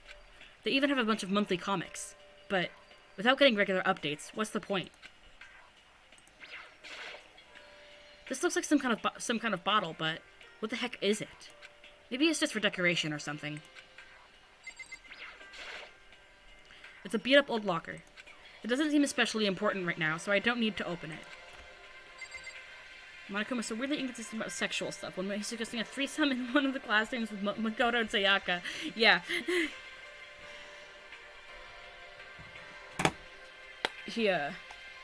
I think the idea is that when he's talking about sexual stuff, it's all, like, innuendo, so it's not, like, explicitly being spoken about. So he's like, you have no proof I was talking about sex, though. I was talking about, my stuffing. You know? Because I'm a fucking teddy bear.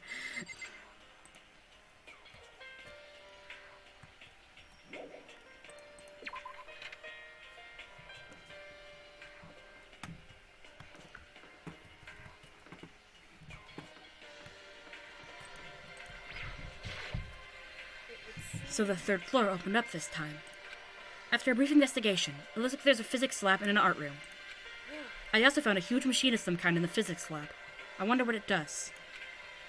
And of course, the flagpole was Makoto's... Okay, what else could it be? Yeah, of course.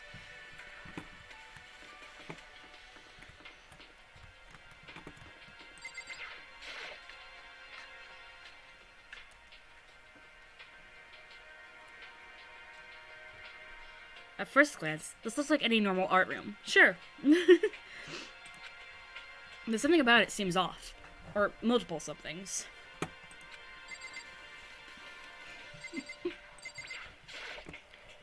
Well, look at all this equipment. It certainly scratches that artistic itch of mine. Art supplies, of course, but they've also collected all kinds of sculpting tools. So, what I dislike about this is, it took me a while to realize this, but they describe Hifumi as the ultimate fanfic creator, you know, in the English version, which is, like, cool. I personally think I'm the ultimate fanfic creator, but it's fan comic, like, he draws shit. He doesn't just fucking write Deku X Bakugo, you know? Which is better. Like, it's less cringy than, like, fanfiction. I say fanfiction's cringy. I write fanfiction, so I have the right to say that. So, Hifumi, do you like sculptures and figurines and stuff? Yes, Well, normally, I limit myself to 2D, but figurines are like borderline 2D, so it's okay. I don't know how that's borderline, but okay. I'm a fan of Chiranbo, Pumpkinhead, and I especially admire anything from that Saburo Ronpongi makes. Chiranbo's ability to express the movements of muscles is exquisite, as seen in his Mama Cat series. Pumpkinhead is a little, like, sculptor fairy, representing this century's greatest quality. Saburo Ronpongi, meanwhile, is known for his Mecha Musume series, which led to a worldwide tour. Truly, they can only be regarded as the Elite Four. But one of your elite is missing. Well, the Elite Three just sounds stupid, now doesn't it? yes, Besides, that empty seat rightly belongs to me. It begins. Today begins my reign as the legendary ruler of the next century. I see. Well, good luck with that.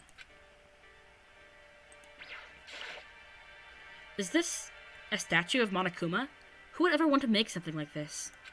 Still, the quality is surprising. Nice.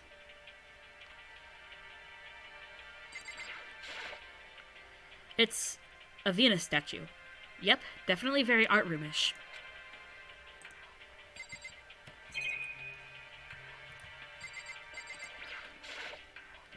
There are paintings lining the walls. Plus, pure writing fanfic kind of... yeah, exactly, like, it's Toko's an ultimate writer, but... yeah. Is this really art? Just looks like a bunch of crappy graffiti to me. It's also so specific. Like, why have specifically an ultimate fan comic creator rather than just, you know, an ultimate artist or something?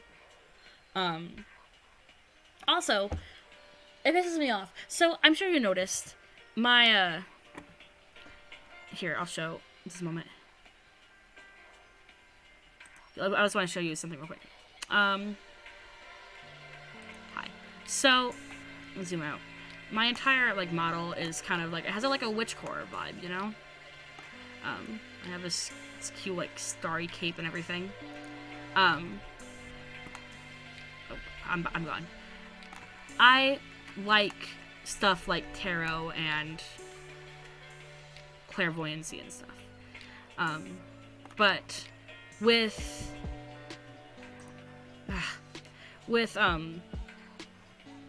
what's his name? Hero. Yes. With Hero, he's like the ultimate clairvoyant, right? And it's clear these guys, the creators of this game, have no idea what clairvoyancy is. It's literally at one point he says, I saw like a guardian angel with a crazy perm chasing after a hot dog or something, you know? Like, it's not what clairvoyancy is. And he's like, I have a 10% chance of being right. Anyway, I've ranted about this in previous episodes, so on videos. Oh, look at that. This is the repository that's attached to the art room. It's used to store different artsy things. There's something on the floor. It looks like a picture. But as I stretched out my hand to pick it up, almost as if on its own, my hand froze. Huh? What I saw in that picture was Chihiro, Leon, and Mondo. And they were smiling. What is this? Questions started racing through my head, one after the other. Why is it only these three people? What are they doing together? How come they're smiling like that? When was it taken? Who took it? Where's the camera they used? How'd they get it developed? And in the picture, the window in the classroom. There's no metal plate covering it. Which must mean, wherever this picture was taken, it wasn't here at Hope's Peak. But there was no time to find an answer. All the questions floating around my head were quickly drowned out by... That's mine! Give it back! Monokuma appeared out of nowhere and snatched the photo, and any chance I had at answers evaporated. You peeked, didn't you? Well, they all had some pretty dazzling smiles, huh? They were definitely living their school life. It's like they ripped a page right out of the Book of Youth. What's going on with that picture? Do you know? I'm not telling you nothing. Why can't you give me a straight answer? Never mind. I don't even know why I bothered asking. There are wooden mallets hanging on the wall. If I had to guess, I'd say they used them for making sculptures.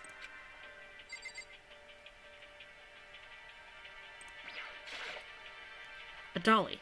They must use it to move all these statues around. I remember in, like, junior high gym class riding a dolly, like a dolly you would lay on your stomach. You can get nice coins from looking at the monitors and cameras. Fuck, dude, I must have missed so many. But, like, it was just always so fun laying down on your stomach on one of those and just, like, rolling around the gym. Nostalgia.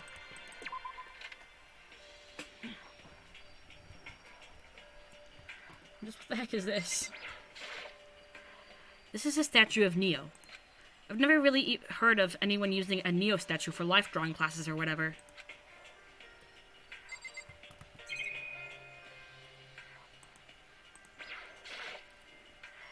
It's a locker, but it doesn't seem like there's anything inside.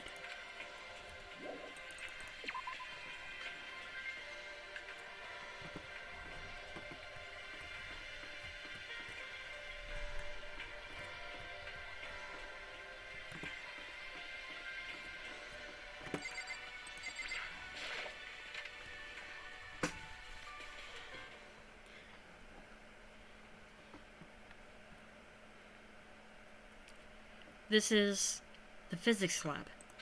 It's less like a classroom and more like some kind of research institute.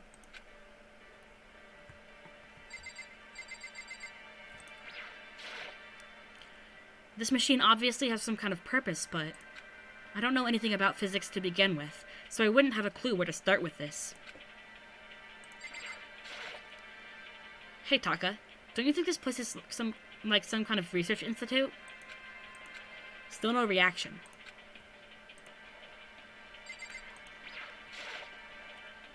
They must use these for physics experiments and stuff. There's materials, pulleys, steel plates, magnets, and all kinds of stuff I don't even recognize. Nice. So I like how they have this huge-ass thing just sitting in the middle of the room, but you can't even, like, look at it. They're like, yeah, and...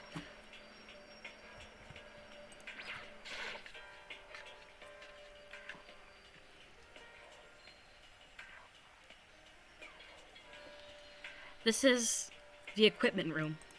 It's super disorganized, and there's a strange chemical smell in the air. This place is so relaxing, so calming. The smell of formaldehyde is almost unbearable.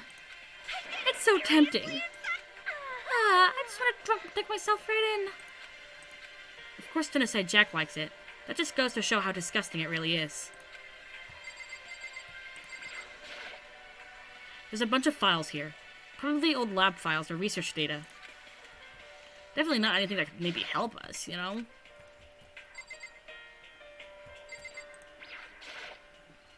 Pendulums, wheels, rail segments, all the equipment is scattered all over. They're all covered in dust, too. They obviously haven't been used in a long time. This is a tarp. There isn't anything strange about it. Seems perfectly ordinary to me. Nice.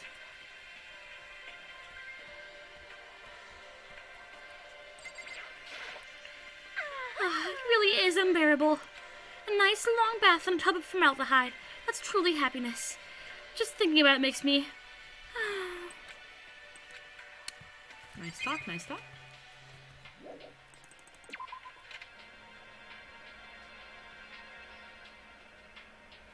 What else do I need to do? What? Did I miss something? Oh, I can look at it? Oh, I'm dumb. Look at that.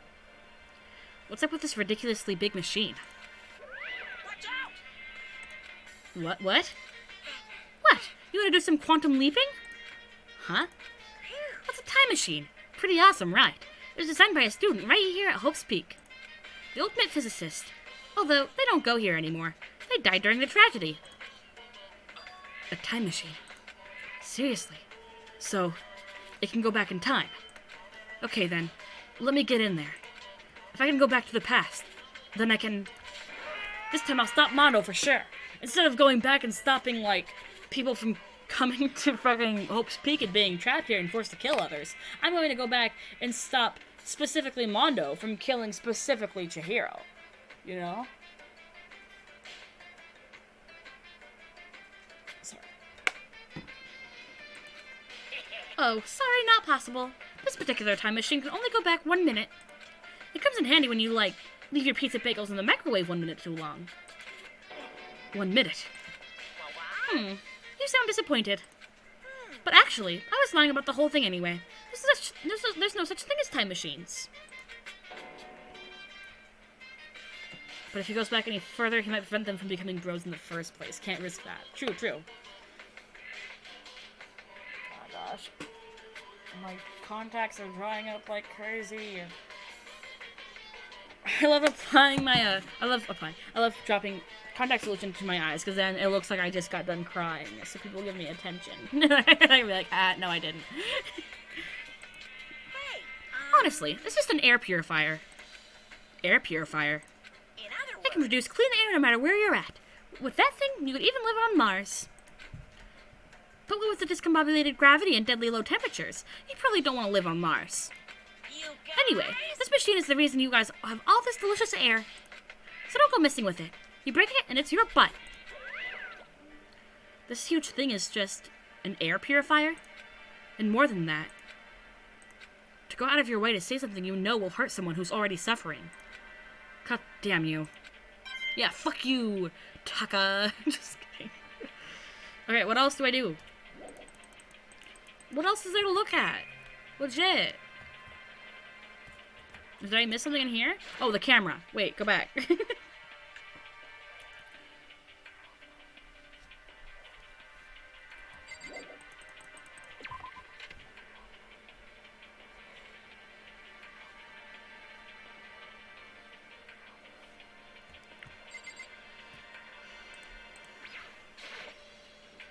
Oh, it's a digital camera. It's got some kind of weird anime style design on it. It's kind of beat up, but it looks like it still turns on just fine.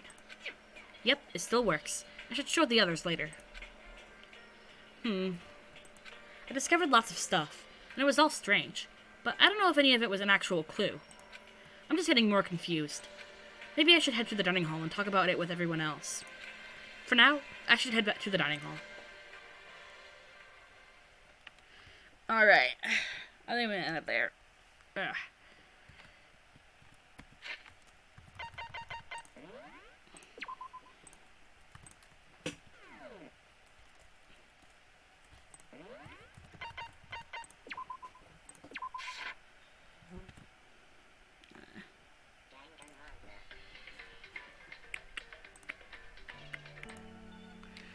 Alright. Oh gosh. I don't know if I'm just having like connection issues or what, but on my stream chat on Streamlabs, like there's just a bunch of welcome to the chat rooms, you know? Oh. Sorry, I'm fixing something. And I'm back. Alright.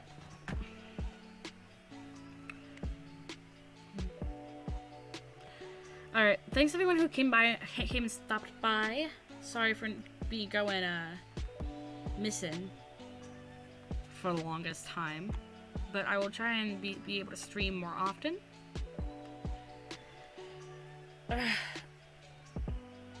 Sorry, I'm stretching. Make sure you stay healthy, eat healthy, you know, all that shit. And I will see you guys next time. It probably will be about... when will I be able to stream next? It might honestly be tomorrow. It might be Tuesday. Who knows? I'll see you whenever I stream. See ya.